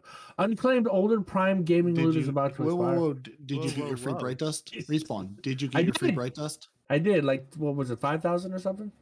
888. Yeah. Really? Yeah. Yeah. Because I have over 10,000 Bright Dust, and I know I didn't earn it. So Bungie.net/report respawn for someone taking over his account and earning it. No, I don't know where your Bright Dust came from, but no, there was. If you go load up the Eververse store in the lower right hand corner on that front page, there is free Bright Dust for Lunar New Year. So go claim your free Bright Dust. It's free. It's there. It is, right? Along with your free emblem, but the rest of the stuff in the Eververse store you do have to pay for. So it's not going to be available for Bright Dust this year. But what I'm seeing in the Eververse when I'm doing my is last year's Chinese New Year stuff. Yeah, it's all last year's stuff. So I didn't see that. So yeah, I got the ship. The ship is pretty cool. If you missed out on the bull stuff that was last year, I think it was the bull, wasn't it? Last year? Yeah, I do believe the ram, not a bull. The ram. whatever it was, the Chinese New Year stuff that we had last year is now available for Bright Dust in the store this year. So if you can wait a year, then wait a year. But from January 17th to the 31st, so you still have a week and a bit, you'll see the Lunar New Year loot from Tess in the Eververse. Speaking You can get your of bunny things that are rabbits. going to go away, unclaimed older Prime gaming loot is about to expire. So your Oh, stuff no. from last season that you didn't collect, Oh, like no. respawn with a fusion rifle that I finally got, it's going to go away, right? And the thing that's aggravating is if you have golf balls and you're full on golf balls, you just lose them. So what you got to do Gotta is spend them. if you have golf balls, if you have golf balls in last season's stuff, right? Season Go Pass ahead. we're talking about. Go, You've gone from Prime Gaming to Season Pass. You're Did I? confusing me and other people now. oh, my bad. I did. Collect Sorry. everything sorry. that's old. That's the gist of this. If it's Yeah. old, if it's out there, go collect it. So I'm reading, it says unclaimed older Prime game loot is about to expire. So does this mean stuff that I haven't clicked on my Amazon Prime thing Yes. list to say I Yes. want that? Yes. And then it goes to yes. Tess in the goes to Amanda, the Yes. shipsmith down in the Yes. hangar, Yes. and it stays there. So Yes. it's not disappearing from her. Yes. Yes. What are you saying yes for? You're just saying yes. Peroty, Yeah, I yeah. need No, some clarification on this. you said it correct. You said basically that the is gist correct. is things are getting old. Go get them. Yes. You have until February 28th, until Lightfall drops, to go pick up all the things on Prime Gaming that you haven't picked up on Prime Gaming. They will go to Amanda. They will sit there, and Amanda will hold them all forever until at some point Okay, Bungie says Amanda's going to lose them. That's what I was worried about. I was thinking for you, for me, and other people that have copied this, have gone to Prime Gaming, clicked the collect icon. It's gone to Amanda, and she's holding a long list of things that I don't know why we're holding on to it in there, but it's just another storage Hey. space for us. She needs something to do. I haven't talked to her in years. I go want down her and to- talk to her and just say, "Are you still holding my stuff?" And she's like, "Yep, we're I want fine." her But I to just feel wanted like to make she's sure that doing- this was the same thing. Yeah, I want her to feel like she's doing a good job. She's been holding on to a chaperone since my hunter first earned that chaperone. She's been That's holding fair. on to Prime Gaming rewards for the last 3 years. I want her to feel like she's doing something in life. Every now and again, I'll visit her and I'll pick up the extra ghosts and ships that she's holding on to. I'll leave the exotic weapons there, so she just has a curated collection of exotic weapons for me. It's just there, as extra vault space. Speaking of a curated list of pictures, that they have a curated list of pictures in the TWAB this week that you can download, 4K versions and mobile versions of. This picture is what I was talking about that the other day while I was talking about the view, the traveler on Earth. Oh, the this Traveler is on it. Earth. Yes. It is. Yeah, it looks like it's the It's view beautiful. out of the space station. So Yeah. when you go up in the Operation Sarah Shield and you look out the window, there's a beautiful skyscape. Window. Dude, when you're traversing the outside part. I know, but Window crap. I looked at.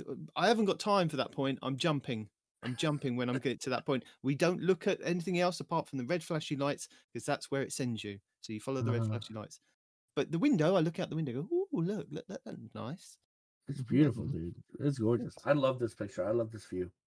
Yeah. So there was a curated list of pictures. Is it a Mhm. list? I don't know. Yeah, there's 1, 2, 3. There's 4 of them. Do- That's a no, list. but 4, yeah. do we call the pictures a list, or is it just a catalogue of pictures? I don't Who know. They're knows? pretty pictures Uh-oh. that give you both a 4K desktop and a mobile download version. So they have pre-formatted for your mobile device or your big giant screen you want to sit in front of. You know what? I'm getting a headache because I think I need some player support. I'm getting a headache because I still have the Destiny 2 Shadowkeep background on because it's beautiful and I love it. And nothing they've put out yet has dethroned that from sitting on top of my desktop. So Where's my But- player support report? Give me I've got it some right here for you. reports. Fashion is the end game, my friend. Fashion is the end game. You know what the end game is also? Stadia. Stadia has hit the end of the game. Stadia is gone. Stadia is dead. Bungie turned off, Stadia access a week before Stadia got turned off. If you have an account that's started on Stadia, do not deactivate cross save for any reason. If you Ever. do, everything is gone and dead forever. We will never speak of them again. Bungie has an update from their engineers. Bungie help. Maintaining your characters and progress is our top priority. After kicking off a deep dive investigation of a very low number of reports of missing characters out of an abundance of caution, we are confident no characters or progress was incorrectly lost by our systems. Which earlier in the week, it seemed like there was at least one that Bungie worked to get back. Yeah. So I'm going to say there is one report of. Now, to be fair, this was all things screenshotted from other sources that looked to be Bungie, but I never actually saw straight, like, actual links to the things that Bungie said, so maybe it was all an elaborate ruse, who knows? But people complaining about their characters being deleted by the system, Bungie is confident that's not happening. If you do think it's happening, go to the help forums, try to get Bungie involved, but it's likely people either, making things up for the clicks or things getting deleted and then whatever it is. Or as Respawn put it last week, Deacon has found the account and found the button that can delete everything. Mm-hmm. Lord forbid she ever finds that out, right? And as we've learned, people will make up stories about, like, I don't know, Destiny 2 going subscription for the lulz and then going, oh my god, it got out of control. So who knows? But Bungie is saying this is what's happening. This is what's not happening. We're going to take them at face value. If you don't agree, you don't agree. That's on you. What we do have is some other known issues. Players may still be unable to crouch after acquiring the first scanner augment in the Operation Seraph Shield exotic mission. This can still be resolved by entering and exiting a menu or remapping the keys. Centipedes. As you're flying through space, you may encounter centipede error codes. There's an increase of them. Okay. Players are unable to progress the objective in the Operation Sankus mission. To circumvent this, players should restart the mission, move slower, and wait for Rasputin to finish his dialogue before progressing to the next area of the activity. So guys, while you're running these missions, just walk. Just walk through them. As Blue Screen said to me while we were running through the Operation Seraph Shield, just walk, don't run. Take in the view, enjoy the way. Don't rush through, the game may break on you. And players also may be unable to progress the Reshaping the Enigma quest beyond Step 6 as well as other weapon crafting quests. Because reasons. Probably not having to do with speed. And bounty acquisition via the Destiny companion app is noticeably slow. Oh yes. Sometimes Dim too. Dim freezes up whenever you like applying your loadouts. Oh, okay. No, things are we're slow. talking about bounties. But still, no, things that involve the the API are slow. Yeah. Oh yeah. I mean, ever since honestly the Revision 0 weapon hit, the API has been a little bit wonky. So hopefully, something Nightfall or something Lightfall will make that better. Deacon fan favorite Salta Greppo has a lovely video of the week. There's some other movies of folks sitting around in the Vault of Glass. There's a Lemon Boy video with Crow. It's a bonus movie of the week. Sure. You can tell I've not watched these. I have not either this week. No. Who's Salta Greppo? Oh, bless him. More beautiful Earth Angel artwork, a beautiful cat warlock in space, and one last thing. Ooh. Bungie would like you to stop harassing all their devs off of Twitter and screaming at them. So Bungie has launched a new set of branded accounts. Also, in order to make the problem of, hey, we get information, that is Bungie official from each person's individual account, and it's hard to keep track of all of them. A problem that we run into every week, trying to come up with a response report roundup going, which of the 17 people talked about it this week? So on Twitter, they have launched Bungie 2 Team, Bungie number 2 Team. Bungie.net has an account for Bungie 2 Team. And on Reddit, they are /user/Bungie 2 Team. So they are all live now. Destiny 2 Team? Sorry, God, I am unable to read apparently. Yes, let's try that again. On Twitter, it's Destiny 2 Team. Man, when the autocorrect in your brain kicks in, it's bad times. Jesus. You can tell I've had a good week and plenty of sleep. So yes, right? On Twitter, it's Destiny 2 Team. Destiny number 2 Team. On Bungie.net, it is Destiny 2 Team #7714. And on Reddit, it is /u/Destiny 2 Team. Destiny number 2 Team. How is These that are pound? all live now. How is that pound? That's surely a hashtag. Old school people, it's pound. That's why when the hashtag Me Too movement came out, there were so many jokes made because of them using the hashtag. It's the lower right-hand corner of your phone's keypad. Yeah. You know what makes me laugh is that I have issues with the laptop that you provided. Bless you, Respawn. I do love you for it.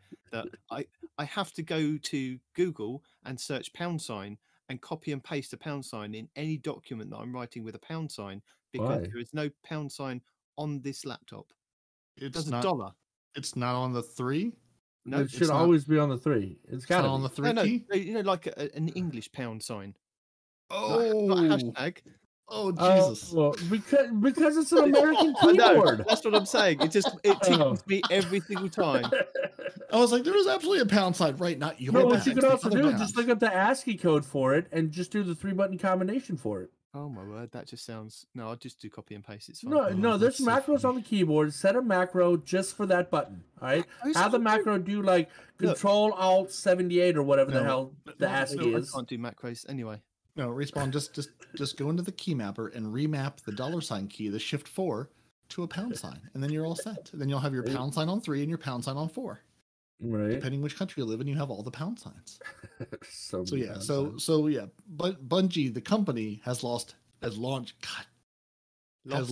Destiny 2 team accounts on the social medias where they are going to start interacting and putting out the official thing. So your community managers will be tweeting and Redditing and from those accounts versus each individual one, partially so they stop getting streamed out by everybody and can, have a personal life outside of work.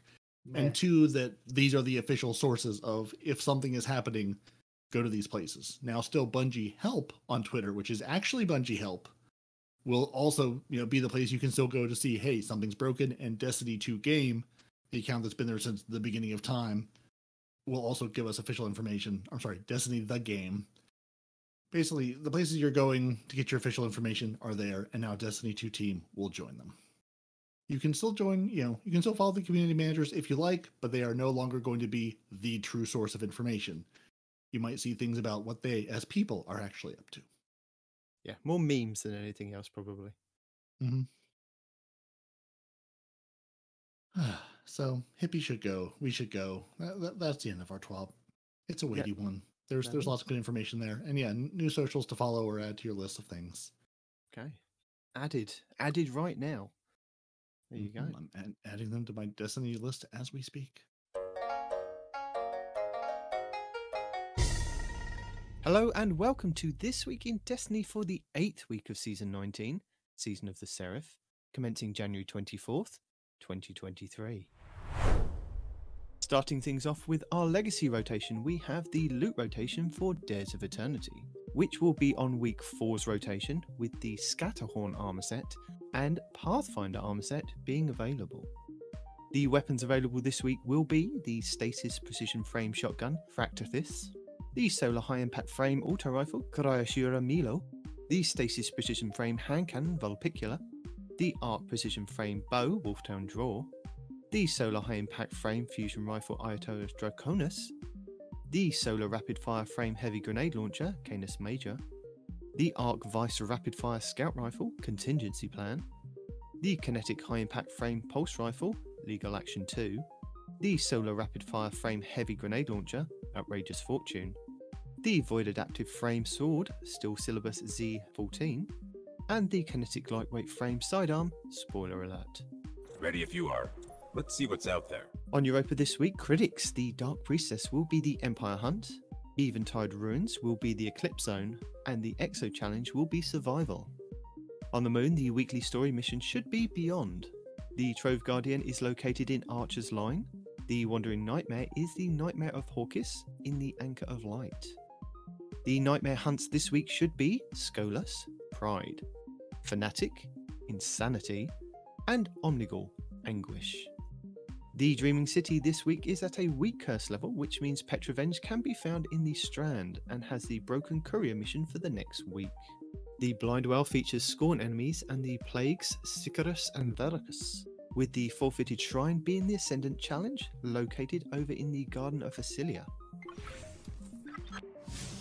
In addition, the weekly Throne World Reset also refreshes the Pinnacle drops for the Wellspring activity, Preservation mission, and the Vox Obscura replayable exotic mission, plus the new exotic mission, Operation Sarah Shield, in the Helm. The Witch Queen weekly story mission is The Arrival, where the modifiers are Scorched Earth and Fire Pit, as well as Barrier and Unstoppable champions. The King's Fall Raid Challenge this week is the 4th encounter, Daughters of Oryx, called Under Construction. Players cannot stand on the same plate twice in a single phase. The Vow the Disciple challenge this week is the first encounter, acquisition, called Swift Destruction, where Guardians must kill all champions within a few minutes of each other on all rounds. The Vault of Glass challenge this week is the fifth encounter, Atheon, called Ensembler's Refrain. Each player teleported can only destroy one oracle in each spawn set. The Garden of Salvation challenge this week is the first encounter, Embrace, called To the Top. This is where you must not kill the Cyclops that spawns near the Consecrated Mind. The Last Wish challenge this week is the fourth encounter, Vault, called Keep Out. Guardians must ensure that no Might of Riven Knights make it to the center chamber during the Vault fight. Your pinnacle raid will be the Deepstone Crypt over on Europa, which means all challenges will be available for each encounter. These are the first encounter, Crypt Security, called Red Rover. This is where all Guardians must be operator and shoot 2 panels on the lower level. The second encounter, Atrax 1, called Copies of Copies, where you must not send any Atrax 1 replicant debuffs into the airlock/space. The third encounter, Tanix Part 1, called Of All Trades. Guardians must perform each role at least once, operator, scanner and suppressor. And the fourth encounter, Tanix, called the Core 4. Guardians must dunk all 4 cores before each DPS phase. Also, with the Deepstone Crypt being the featured raid, this does mean that you can farm the final boss for a chance at the exotic rocket launcher, Eyes of Tomorrow. And the pinnacle dungeon for this week will be the Prophecy in the Legends tab. Next up, challenges. So for week 8, the challenges available in the database are as follows.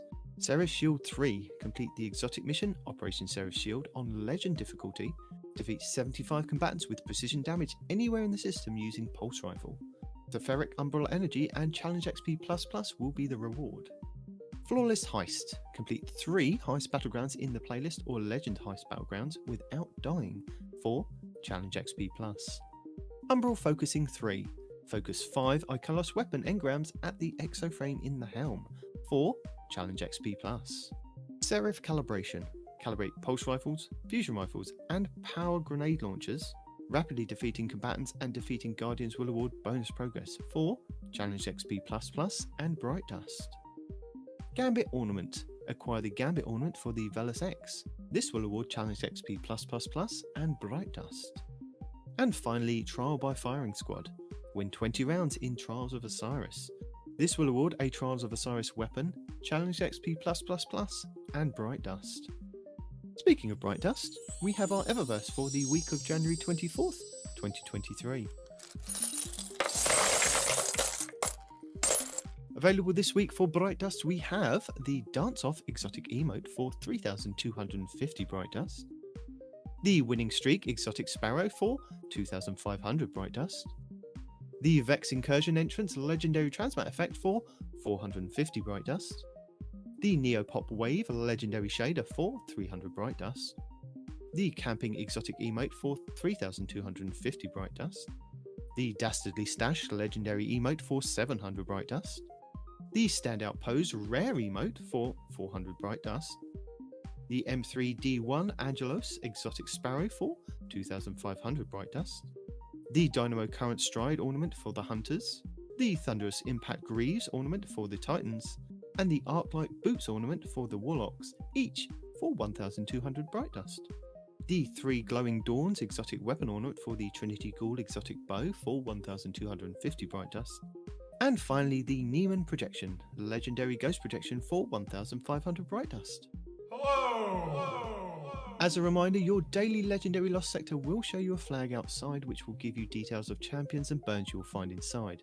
But if you are new to the game or you're using an alternate character and can't find the flag outside, you will have to run through the Lost Sector normally to have it show up on your map as a legend/master. Tuesday, January 24th will be the Concealed Void on Europa for exotic helmets, Solar and Void elemental shields, Solar Burn with Overload and Barrier champions. Wednesday, January 25th will be Perdition on Europa for exotic boots, Arc and Void elemental shields, Arc Burn with Overload and Barrier champions. Thursday, January 26th will be Sepultura on the Throne World for exotic gauntlets, Solar and Arc elemental shields with a Solar Burn, Unstoppable and Barrier champions. Friday, January 27th will be Extraction on the Throne World for exotic chests, Arc and Void elemental shields and Arc Burn with Overload and Unstoppable champions. Saturday, January 28th will be the Chamber of Starlight on the Dreaming City for exotic helmets, Solar and Void Elemental Shields, Solar Burn with Overload and Unstoppable champions. Sunday, January 29th will be Aphelios Rest on the Dreaming City for exotic boots, Void Elemental Shields, Stasis Burn with Unstoppable and Overload champions.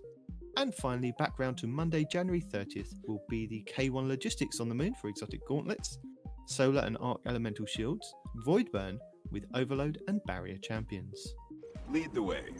Our second featured Grandmaster will see us face off against Hashladun, daughter of Crota, in the Scarlet Keep over on the Moon, where you have a chance to get a pinnacle engram if you complete the Nightfall with a score of 100k or more. This Nightfall will require you to own the Shadowkeep expansion to play. You will be able to earn high-end gear for your characters, including the Nightfall featured weapon, exotic gear, enhancement cores, enhancement prisms, ascendant shards, and adept mods.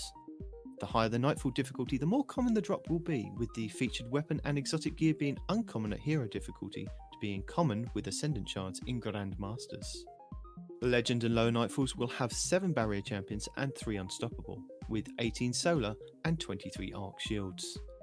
Masters will have 16 barrier and 4 unstoppable, with 18 solar and 12 arc shields. Your adept Nightfall modifiers will be Fire Pit. When defeated, acolytes spawn fireballs that cause damage over time. Hero modifiers include all previous modifiers. Champions Foe. You will face barrier and unstoppable champions. You can either use intrinsic exotics or equip anti-champion mods to your armor to defeat them. These mods come from the seasonal artifact. And extra shields. Legend modifiers include all previous modifiers. Equipment locked. You will be unable to change equipment once the mission starts. Match game. Enemy shields are highly resistant to all unmatched elemental damage. Arc Elemental Burn. Plus 25% arc damage dealt and plus 50% arc damage received. Arc and Solar Shields. Hashladun's Serenade. Arc damage is increased. Knockback damage and distance is also increased. Master modifiers include all previous modifiers. Champions Mob. This mode contains additional champions. Togetherness. Base health regen is reduced. If near another player, health regen is increased. And Grandmaster modifiers. Chafe. Radar is disabled. Limited revives. Gain additional revives by defeating champions. Join in progress is disabled. Extinguish. If your fire team falls in a restricted zone, your team is returned to orbit. The Grandmaster modifiers do not include Pestilence, Togetherness, and Ashes to Ashes. Your anti-champion artifact mods for this week's Nightfall are Anti-Barrier Bow and Pulse for 1 energy, Unstoppable Hand Cannon for 1 energy, Grenade Launcher for 7, and a Low Entropy Superconductor, where Stasis and Arc melee abilities stun unstoppable champions for 1 energy. You also have exotic weapons and armor that can help with intrinsic mods as well. For Anti-Barrier, the Kinetic Bow Wishender, the Kinetic Linear Fusion Rifle Arbalest, the new Kinetic Pulse Rifle Revision 0, the Solar Energy Hand Cannon Heriana's Vow, the Solar Heavy Sword the Lament, and the Titan Exotic Gauntlet Second Chance, which gain a second charge of your shield throw melee, which becomes shield piercing and stuns barrier champions. And for Unstoppable, the Kinetic Fusion Rifle Bastion, the Kinetic Hand Cannon Malfeasance, the Solar Energy Sidearm Devil's Ruin, the Void Heavy Bow Leviathan's Breath, and the Hunter Gauntlets Athras Embrace, which have the chance to stun an unstoppable champion with their empowered weighted knife. The Nightfall featured weapon to obtain next week will be the Arc Rapid Fire Frame Pulse Rifle Horror's Least. Horror's Least is a rapid fire frame arc pulse rifle with a base impact of 23, base range of 34, and stability of 49. It can roll with Kill Clip, Vorpal, and Frenzy, with Zen Moment, Under Pressure, and Heating Up. It has the origin trait of Stunning Recovery, where if you stun a champion, you partially refill the magazine, trigger health regen, and improves your recovery for a short duration. And Vanguard Vindication, where final blows with the weapon grant a small amount of health. Delightful! And finally, Lord Shax brings Team Scorch to the featured Crucible playlist for the 8th week of the season. Team Scorch is a 6v6 PvP mode where all players wield a Scorch Cannon. Equipped weapons and abilities cannot be used in this game mode. Movement abilities e.g. lift, jump and glide, sprint and emotes can be used. Players are forced to use a Scorch Cannon that cannot be dropped. The Scorch Cannon has 100 ammo, which is replenished on respawn. Matches have a 7-minute timer, players have a 3-second respawn timer, kills give +1 point each, the first team to reach 60 points wins. If the timer runs out before the team reaches 50 points, the team with the largest score wins. The player's current and longest kill streaks are shown at the top of the screen below the score. Plus, don't forget Saint 14 returns at the weekend for Trials of Osiris. As a reminder, Trials of Osiris is a 3v3 PvP high-stakes variation of Elimination. Only available from Friday reset until Tuesday weekly reset, Trials gives every player the chance to show off their PvP skills to obtain some of Destiny's most sought-after weapons and armour. Players that compete in Trials of Osiris will have all of their games tracked through a passage card, a ticket purchased from Saint 14 in the lower hangar of the tower. Winning rounds and matches in Trials will grant exclusive weapons, armour, pinnacle gear, masterwork materials, and even adept gear for the most skilled players who can reach the lighthouse with a flawless ticket of 7 games won with no losses. 5-round wins will bag you that match for your passage card. By competing in Trials, you do have a chance to pick up 2 pinnacle engrams from playing each week, one from 50-round wins and the other from winning 7 games. These do not have to be done all in one go, but you do have to complete them before the weekly reset. That is amazing. But before you go, we have a few more things to go over for next week. There is double XP in the Crucible this week, so if you're still missing that sweet new ritual weapon, the Velos X Pulse Rifle, and Crucible ornament, the Volos X, then this will be a good week to boost those ranks. Also, don't forget we only have 5 more weeks of the season left for you to complete any missing Moment of Triumphs for this previous year's activities. Plus, you can earn in-game and Bungie store rewards. Guardian down. And that's it for our 8th week of Season of the Seraph. So, shall we talk about the hotfix that happened this week, 6.3.0.4, as provided by Peroty? Sure can. All right, we did have a hotfix this week, and I know you guys love hotfixes.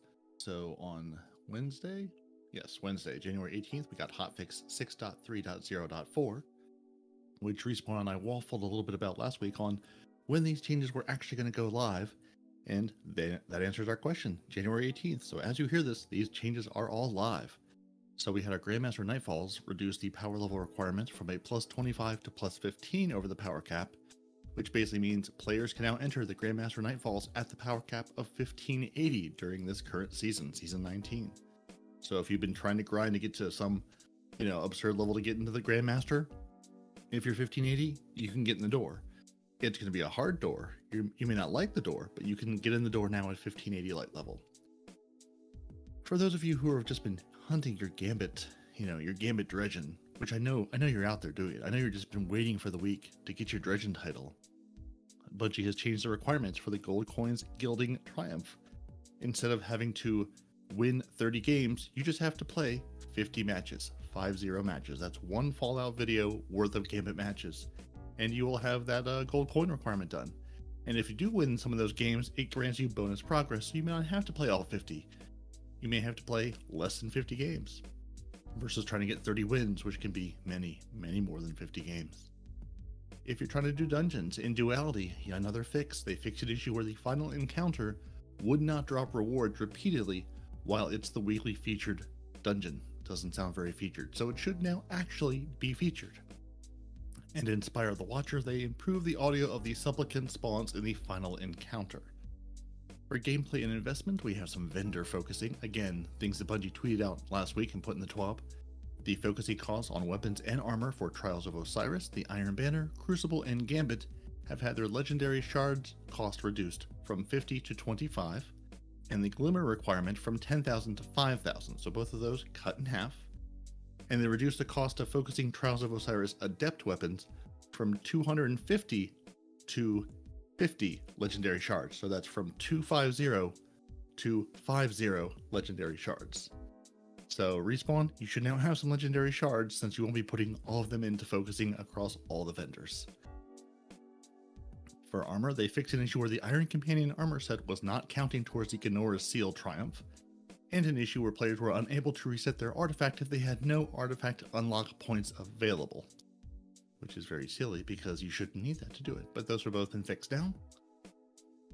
As a result, I'm guessing, of that fix, when you logged into the game after Wednesday, or if you haven't logged into the game yet, your artifact will be reset completely. So you will have all of your artifact unlocks available to you, but you will need to unlock the artifact mods again. So if you jump into an activity and go, why are my anti-barrier things not anti-barriering anymore? It's because you need to apply the things back to your artifact.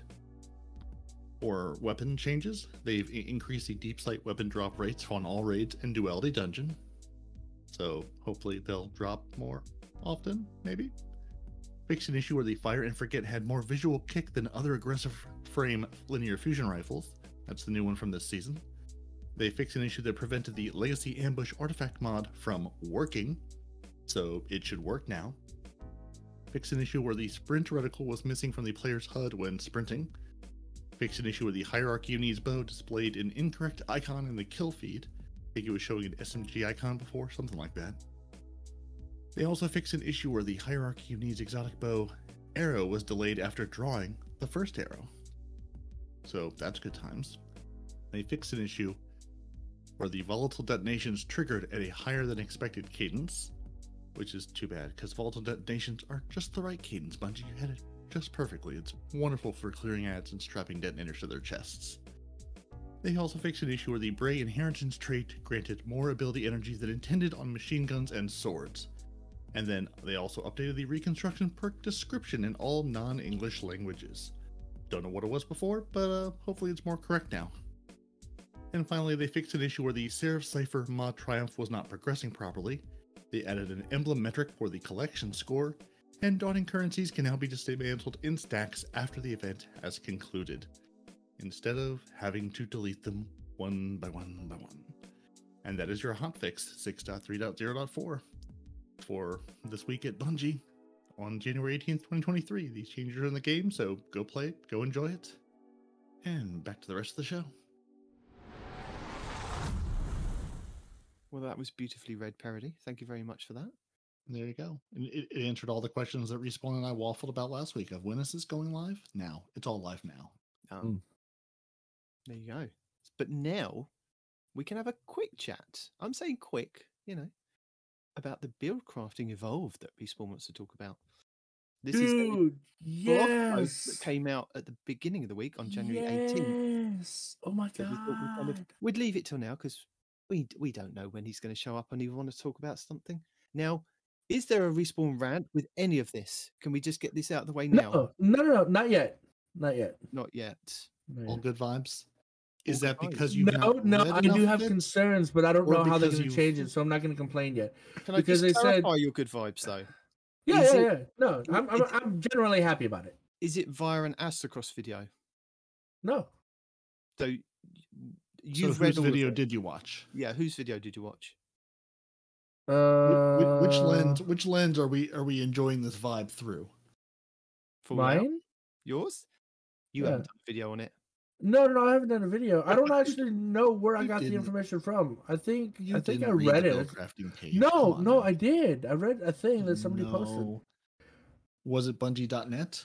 No. One of them posted, they're like, "Hey, Respawn, you should check this out." I did. As soon as it dropped, I posted it in our chat because I thought, there you go. That must have been it. You funny. But no, dude, super I'm conditionally happy about it, right? Because I have builds for everything, and with my memory, I can't remember what piece of armor goes to what build. I hate that, right? And then more importantly, what mods I used on that build. It's a nightmare for me.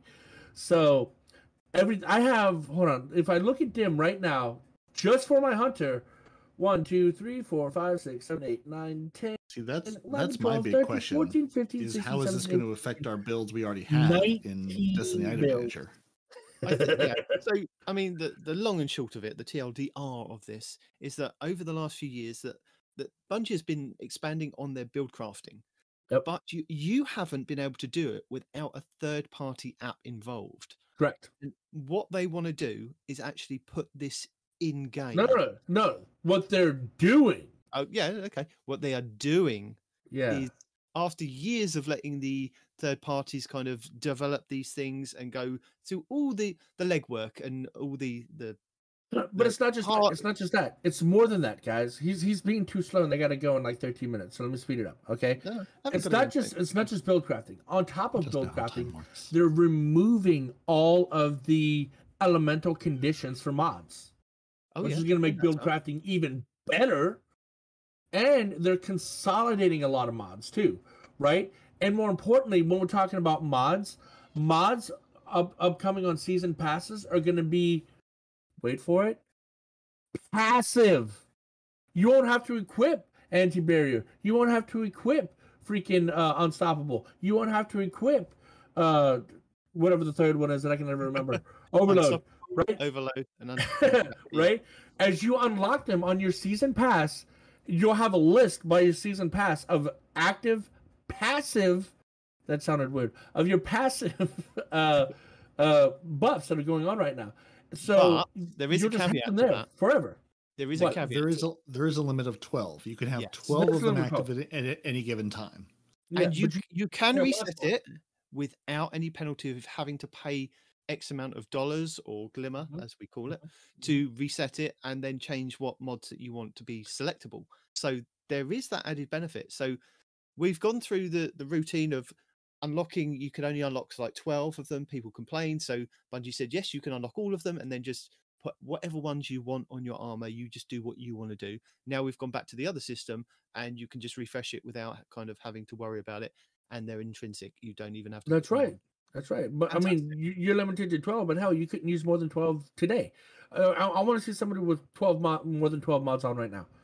To be honest, there's only about half of the mods each given season's artifact that I ever use anyway. Exactly. There's some that I unlock just to unlock, but I'm never going to actually put onto anything. You're going to use the champions, right? You're going to use whatever weaken thing. So this time it's grenade launchers. Next one it might be grenades, whatever, right? Whatever weakens the enemies, and then just like stuff that's going to buff your overall elemental gameplay, right? But yeah, the fact that they're removing elemental stuff from the mods is amazing. That's going to dramatically change your build crafting abilities, right? But at the same time, the part that concerns me.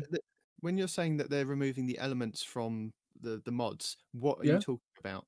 Okay, let's say, for example, Reaping Wallmaker. You have to put that on a void piece of armor. Okay. Right? Yeah. Come this season, you can put it on any piece of armor. This season, they removed the void component of it. Are we talking about Lightfall, which is in next month? Yeah. Okay, just checking. Yeah. So they're removing the elemental requirements of the mods. I'm not sure if they're removing the elements of the armor itself, but I know they're removing them from the mods, right? So all of my kickstart things will no longer need a stasis piece of armor to put them in? That's correct. Ooh, that's good. Also, what I was thinking about is, the Arc Armor, we have the Arc Armor mods. There's the Powerful Friends and the other one that goes with it that boosts you, gives you plus 20 stat in, it gives you plus 20 in strength. And 40 in mobility if you have the combination of the two perks. I can't remember what ones they are. 40 in mobility? 40? 40 in mobility and 20 in strength. 20. They're both 20, homeboy. Are you sure? As a hunter, yes, I am sure it's 20 mobility. It's on every piece of armor I own. Yes. Well, then you should know what it's called. Powerful Friends is the mobility one. And what's the other one that you can put along with it that gives you the strength? That one, my friend, is going to be Radiant Light plus 20 to strength. That one. Yeah, so Powerful Friends is plus 20 mobility, and Radiant Light is plus 20 to strength. I do apologize. I thought it was 40. Originally, it must have been 40. I wish it was 40. Woo! Yes, sir. I believe it was. I swear it was 40 when it first came out. I wish. Okay, maybe it wasn't. Maybe it was like 20 per each. Never mind. I'm tripping. Sorry. It is 20 per each. But I heard that they can trigger each other. If you have one on one piece of armor and one on the other piece of armor, the fact that they're both arc trigger each other. So that's pretty cool. I didn't know that beforehand. I thought it had to be that same piece of armor had to have another arc. Oh, you can put another arc piece of armor. If you only want one of those mods, you can trigger the effectiveness of having another arc mod on there just to have like plus 20 in mobility. You don't have to get the plus 20 in stability and have both of them. I like to have both of them because I'm a Titan, True. Does Radiant Light might be stackable, so could you stack a 20 on a 20 and get to your 40 that way? No, it was stackable, but it isn't now. No, not anymore. Okay, Light.gg does say does stack with similar It mods. So yeah, maybe very similar mods, specifically. but not the same mod.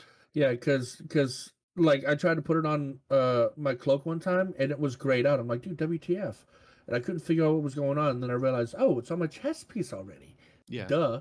Yeah. It used to be when they first came out that you could get like 100 mobility by just putting each one on your armor pieces, and it would all kind of trigger. So you'd be able to get 100 mobility, and then you'd be able to kind of get your armor to do other stuff like resilience and recovery, and other mods. But it was an expensive mod, dude. It cost 5. So 5 on each armor piece only left you with 5 to play with. 3 to 4 depending on whether you go with resilience or discipline, right? Or recovery. Back then, recovery was a big thing, and that was 5. So there's your other 5 right there, right? So, anyway, basically, Bungie have looked at what the other, apps are doing with build crafting and being able to. I mean, let's face it. In Destiny Night Manager, you can build hundreds of different loadouts for all different things, and like you guys pointed out to me only a couple of weeks ago, it will even change the mods for you as well now, as well as your ghost, your ship, your sparrow, anything that you want to kind of build, it will now kind of all do that. Bungie are now implementing that into the game in Lightfall, and with that you are only limited to 10 slots. So I don't know whether they're actually going to take into account your first 10 if you've already got them built in Destiny Item Manager, or how Destiny Item Manager is going to interact. No, they don't. And since you brought that up, they did specify, and this is the part that concerns me. They did specify that you're not going to be able. Well, they said the word might. You might not be able to copy your current builds 1 for 1. Right. Well, you're definitely not going to be able to, because there's things that are changing. Like there's there's things they're reworking, so they may not work in the current set. The big question I think all of us want to know is, can I, will this be available through the API, or will the APIs that we're using today with things like Destiny Item Manager still work in Lightfall? There may be some time, to wait for updates, while the developers of DIM get them working, but will I still be able to have mods in DIM? Can I go to that YouTube link, hit that DIM link and say, let me load up this, load up the thing Plunder the Booty tells me to run, and then, play around with it? Or is it when only the going API to be changes, DIM's going to have to change. Will they be there? Like, will there be synergy? Will there be synergy with it, or will there be a short period of time where there won't be? DIM will have to kind of update.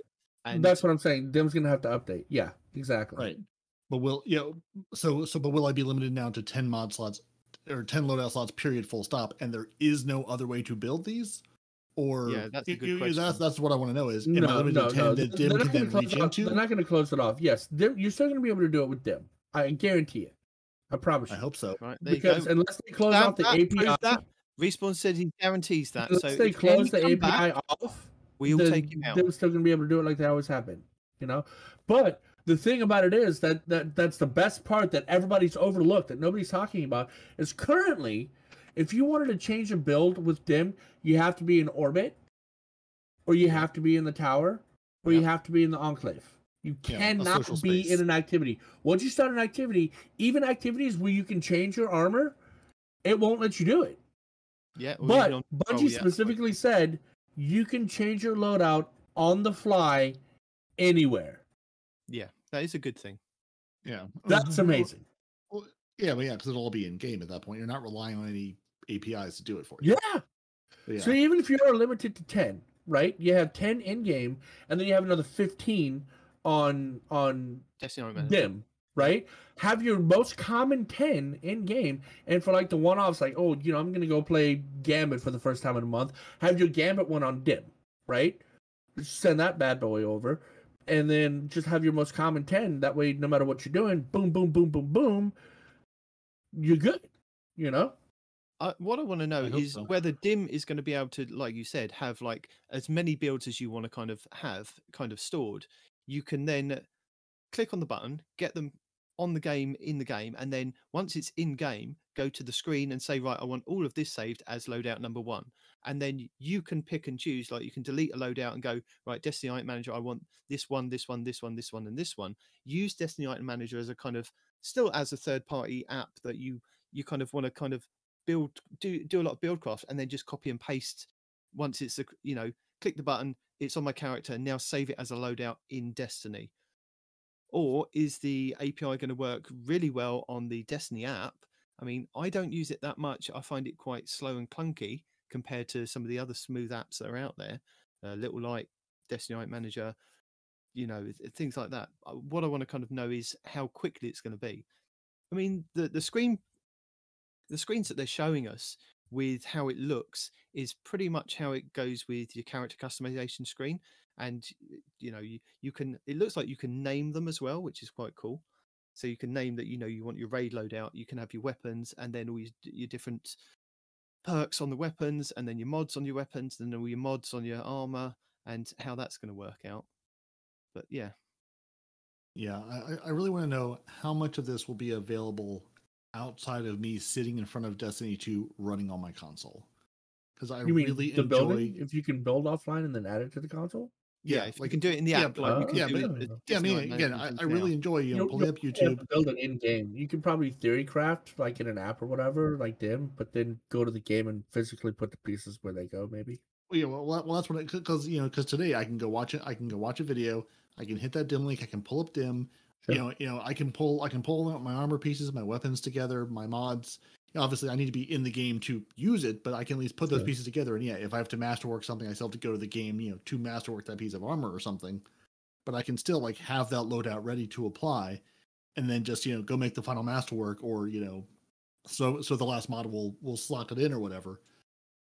I want to make sure that's available, because honestly, if I have to sit in front of Destiny and build all this out in Destiny the game, not in the app, not in Dim, not in some other place, that's going to decrease a lot of my enjoyment of using and applying loadouts. I want to be able to do this while I'm not sitting in the game. Sure. Well, that's what I was thinking, is that if you've already got current builds, or you want to kind of build craft, go to Destiny Item Manager and start looking at the different builds. Although I know things are changing up, so that when things do change up, Destiny Item Manager will update and say, right, this works with this and things. So once that's kind of all updated, that you can use Destiny Item Manager to build whatever you want, or build like the skeleton of it, and then click the button. It's in Destiny 2. You can then say, right, right, and save as whatever you want it to kind of save as, and vice versa. And how easy it's going to be to kind of delete them and restart them afresh as well. But there was something that was quite interesting, is that they said, where is it? They're reducing the pressure on armor energy by retuning armor mod costs as well. So they're changing, they're saying that they're changing the artifact perks to no longer require mod slots, which we knew about because Respawn's already said. But the armor, the actual armor mod costs are also going to be changing as well. Yeah, and this allays a lot of their fears, because before, when they were saying we didn't want to. They had all those armor affinities because they didn't want you to go to your armor slot and then see, here's the drop down of every single mod. So the new build crafting system basically resolves that fear of having to go to your helmet and then see every single mod in the game of where to slot it in. Yeah, because that was one of the reasons they gave for not wanting to do this and not removing the affinities previous to now. Mm-hmm. Yeah, there's a guy who tweeted at Dim saying, have you guys been given any advanced info on the upcoming API changes for the revamped mod system and new loadout API, if there's going to be one? I have over 150 loadouts in Dim. 30 isn't going to cut it. And he has a screenshot of his loadouts. And Ben Hollis, one of the developers, says right Jesus. Now, yeah. So Ben Hollis, one of the developers, said, nice collection. Right now, we don't know anything beyond what everyone else knows. He says we do strongly suspect that Dim will continue to play a crucial role in loadout management. So, the Dim developers don't know anything for sure, but I mean, there are, based on their last Twitter post, 6.9 million, almost 7 million loadouts in Dim, and Bungie would be insane to cut off that community and all that hard work to not have those available, if not day one, quickly thereafter, having the APIs available to make that happen. So yeah, that's no all. word That's either what they way, can't but answer. They need to see what the API is going to look like first to know whether or not they right. can access it. Yeah. Yeah, so hopefully this will be available through API, which Bungie, I mean, to their credit, has been very good at making all that stuff exist. I just hope that that's the case as they've built this out too. While we're here, let's talk about earning those mods, because Let's talk about historically, mods, baby. no, Let's talk about you no, and no. me. Let's talk about all the good things mods can This is be. why we Let's don't talk finish mods. things, because Respawn sings every 3 seconds he gets or gives us a story. And then he says, "I didn't sing. Nitedemon did it to me." So historically, mods were unlocked in a variety of ways. For most of you, it was waiting for Ada 1 in the tower to have them in stock every 6 to 8 months when she felt like it. And the dude and the dude. But now, Banshee 44. yeah, at the Yeah. moment, if you're playing the game at the moment, you have them all unlocked. All the ones that are important at the moment. So like all your war mine cells, all your charged with light. Don't talk about the War Mine cells. Okay. Yeah, they're going away. They're gone. That's sad. That's super sad. I get why, But all the but other ones will be there. you got to realize, no, war mines were the first type of build crafting you could do. They're going away. I don't care. They're dead. They're dead to me. Dead to me. They had They're their gonna time. be They're dead. gone now. They've been nerfed. Now they're being removed. Don't care about them anymore. So you respawn. They're so callous, Peroty. You as a guardian, right? All mods Yes. will be unlocked by achieving Guardian rank 6. Now, if you are confused, like I was reading this, and I was like, It depends on how long you've been playing. Guardian rank 6?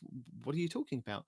There is a little link, like I'll link this article, the Buildcrafting article, but if you scroll down in the article, there is a little link that I clicked on that took me to a video, which was the Vidoc that they posted about Lightfall back about 6 months ago. And it jumps to the right point where it basically says that coming in Lightfall, that we will kind of have to relearn our Guardians again, and we can go through different ranking systems to learn how to use our Guardians.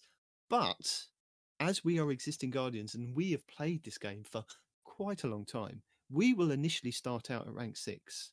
Nice. But new Guardians coming in will have to kind of build up to that.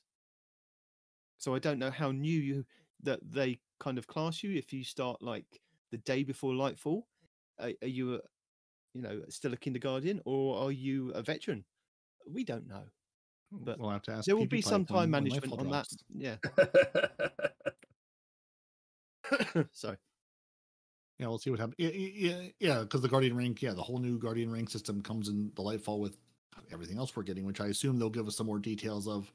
Because it's probably worth honestly going back and reviewing that Vidoc now that we're closer to time of here's sort of what they teased for us, and I assume the next couple 12 will give us more in-depth information on what these things actually are, how this actually shook out. A lot of the screens were like, hey, this is an early screen, this could all change. So we're trying to determine what determines a new versus a veteran. We know what it says, but we don't know 5 or below. Yeah, we don't know what Bungie considers a new Guardian this season, this year. What's a new Guardian? We don't know. No. Accumulated XP, how many exotics you have in your vault? Who knows? Yeah. What they are defining is that the champions, the champions are going to be dealt with differently. I love this so much. Go on, Yes. tell us about it. If you love it so much. Oh, I just love that it's no longer like, okay, I'm going to play with these 2 weapon types the entire season because that's all I need to do with champions plus my grenade or something. They're going to actually let you use different weapons and different subclasses to deal with champions. For barrier champions, you can actually use volatile rounds. You can use those. When a player is radiant, their attack is going to pierce those shields. Strand is going to have a thing. Overload champions, you can overload them by triggering Jolt. Also, you can suppress them with Void and something with Stasis, slowing with Stasis, and probably something with Strand. For unstoppable champions, you can encase them in ice. You can shatter it through a solar ignition, or you can stun them. And also, Strand will have something you can do with Strand. I appreciate they have not used the word redacted at all, so thank you for that, Bungie.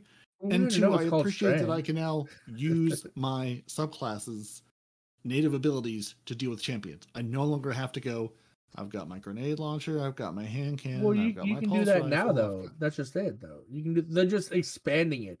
We can do like right now this season. kind of, but no, I mean not kind of. This season for Stasis, your grenade handles unstoppables and your melee handles the overloads, or vice versa, right? So that's today, right now, happening. And then the Right. same thing with your void, and then arc. Yeah, They're, but I'm they're still just limited in what expanding it weapons to I do can more use. things with more champions. You know? Yeah, and Yeah. and it's greatly increasing the number of weapons I can use. I no longer have to go in with these 2 weapon subtypes to deal with champions. I can use any weapon I want if it can apply the right flavor of damage.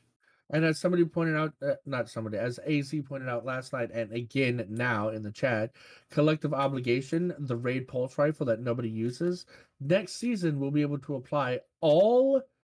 You can use that one weapon for all champions. Is basically what it amounts to. Nice.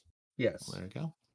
because it can apply weakness, it can apply volatile, and it can apply something else. And each one of those things is going to apply to Scorch. each champion. That's Scorch. So with Well, these it needs changes, to apply Scorch. It doesn't. It's a void. so with these mod changes, the armor mods, okay, the combat mod slot is going away. So many mods that once belonged to Charged with Light and Elemental Well subfamilies of mods will now fall under the revamped system known as Armor Charge and move to the armor slot specific slot. So this is what you were mentioning, wasn't it, with the Warmind cells going away? Yeah. But they're not going away, are they? Yes. No, Warmind is absolutely going away. It will no longer be in Destiny. Coming season of the Strand. Oh no! You thought we were joking? No, they're gone. Yeah, no. As an example of mods that aren't coming along for the ride are Warmind cells. They are a relic of a different time. Have already been nerfed in the past. They had a good run, but these mods will be deprecated and no longer available starting in season 20. As we make way for new options when you consider your build crafting and combat style. Gone are the days of picking up a Warmind cell and launching it at a combatant. So those are going away now. Which, I mean, Bungie's already nerfed them and basically said, don't use these. They're no good anymore. So now they're taking them out of the game entirely. Bungie said, I said don't use these. Yeah. I told you was. And they've also evolved elemental wells. Ooh. They're evolved. They're better. How are they evolving? What do they do? Yeah, I didn't know about that. Break that down. Well, while some of the mods, created them and benefited from elemental wells, are being changed instead to focus on orbs of power. So some aspects of the elemental wells aren't going away entirely, but instead of creating wells for each subclass, they'll now be based on damage type. So now your ionic traces will give you arc, your new fire sprite will give you solar, your void breaches will give you, you guessed it, void. Stasis shards will continue to be used for stasis, no change. And Strand will do a thing that'll give you Strand things. Oh, I know what Strand will do. Strand will drop knitting needles with wool all along the floor.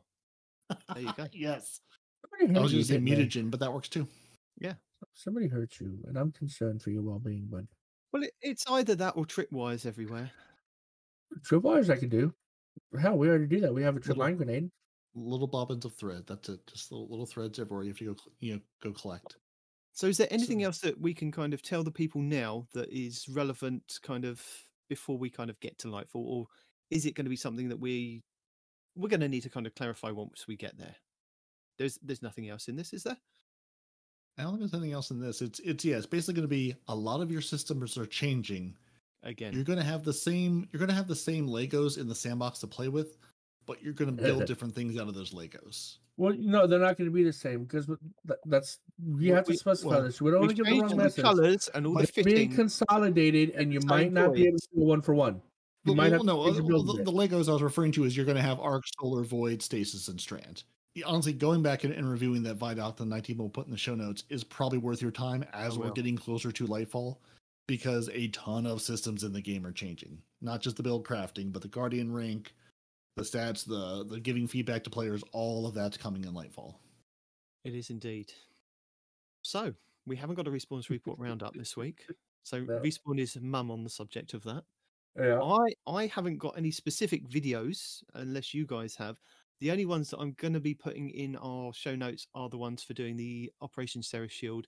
So if you haven't done those, what I have found out, being kind of a step behind or a week behind, is that you can do your weekly missions to get to the point of getting the exo frames, and you can literally run through the whole Operation Seraph Shield and collect all the exo frames, so you can get all the unlocks for the Revision 0 all at the same time if you want to now that they're all kind of there. So you don't have to do it each week. If you missed it out each week, you can just, as long as you've progressed the story to the points of getting those unlocks each week for those specific missions, you can just run through it on Legend one time. And as long as you collect the exo frames along the way, you'll be golden. So I will put all those in the show notes of how to do and get all the little ballies if you haven't kind of done that yet. The 'cause there little may be something- bullies.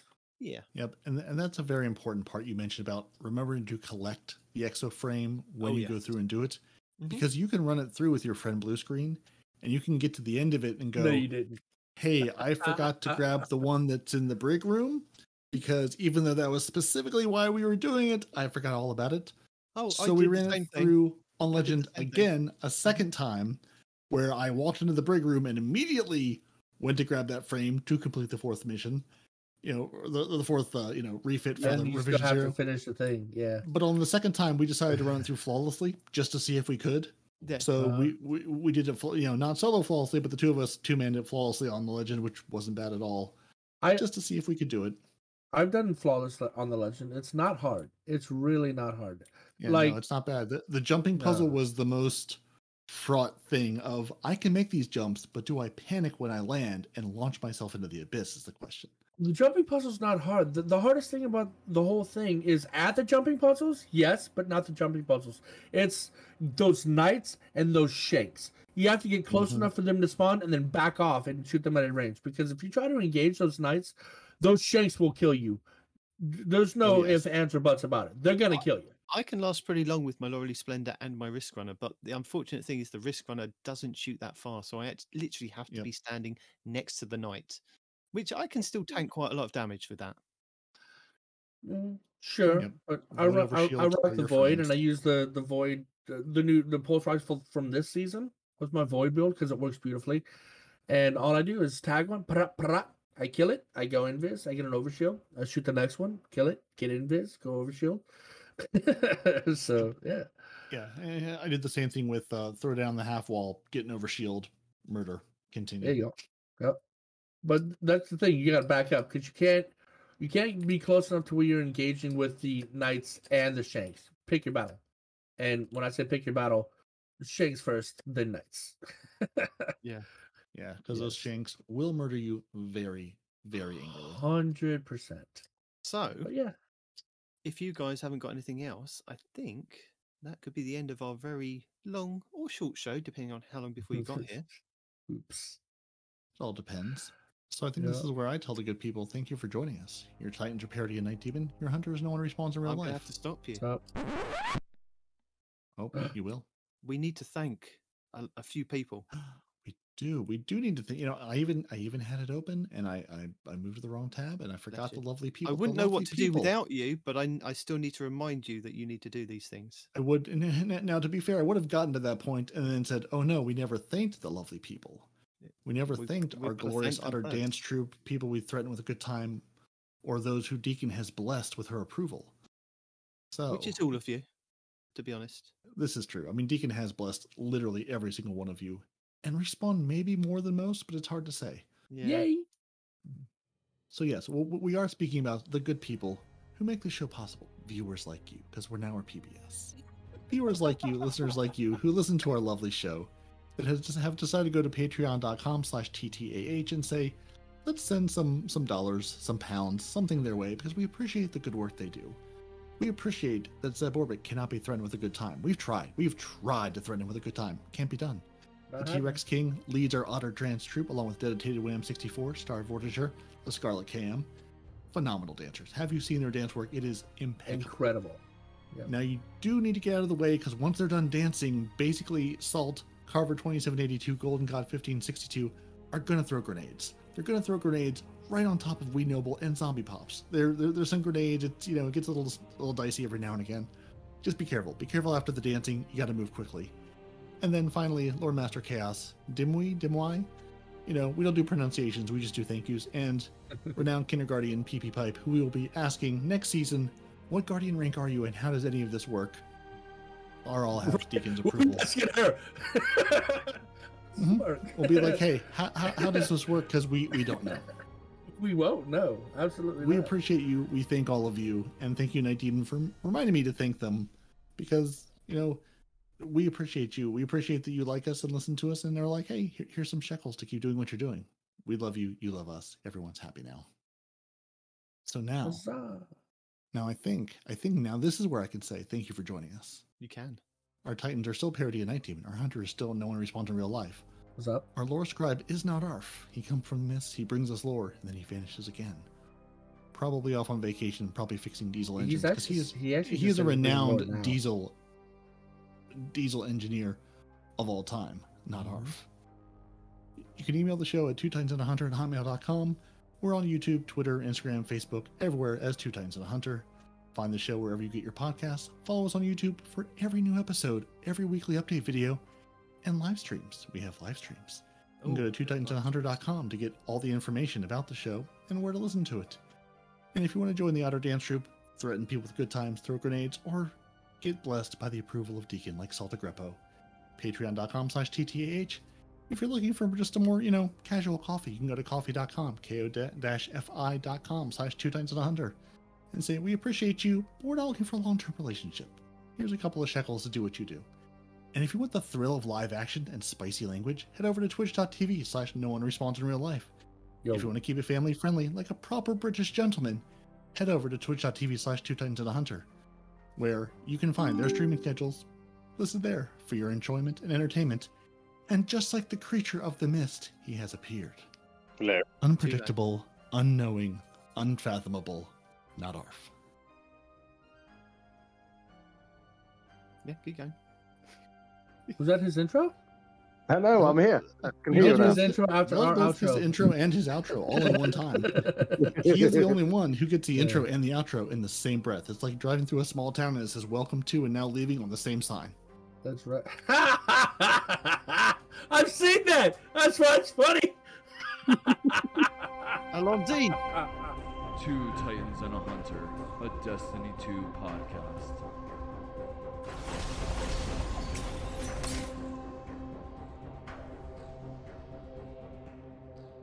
I just thought it'd be funny to come in at the end of the podcast. Podcast? This is Podcast, definitely not the yeah. podcast. Yeah, We Could could be. be. You are a renowned diesel man. You are not a pond mechanic. It's No. different. Even if it was your dream as a child.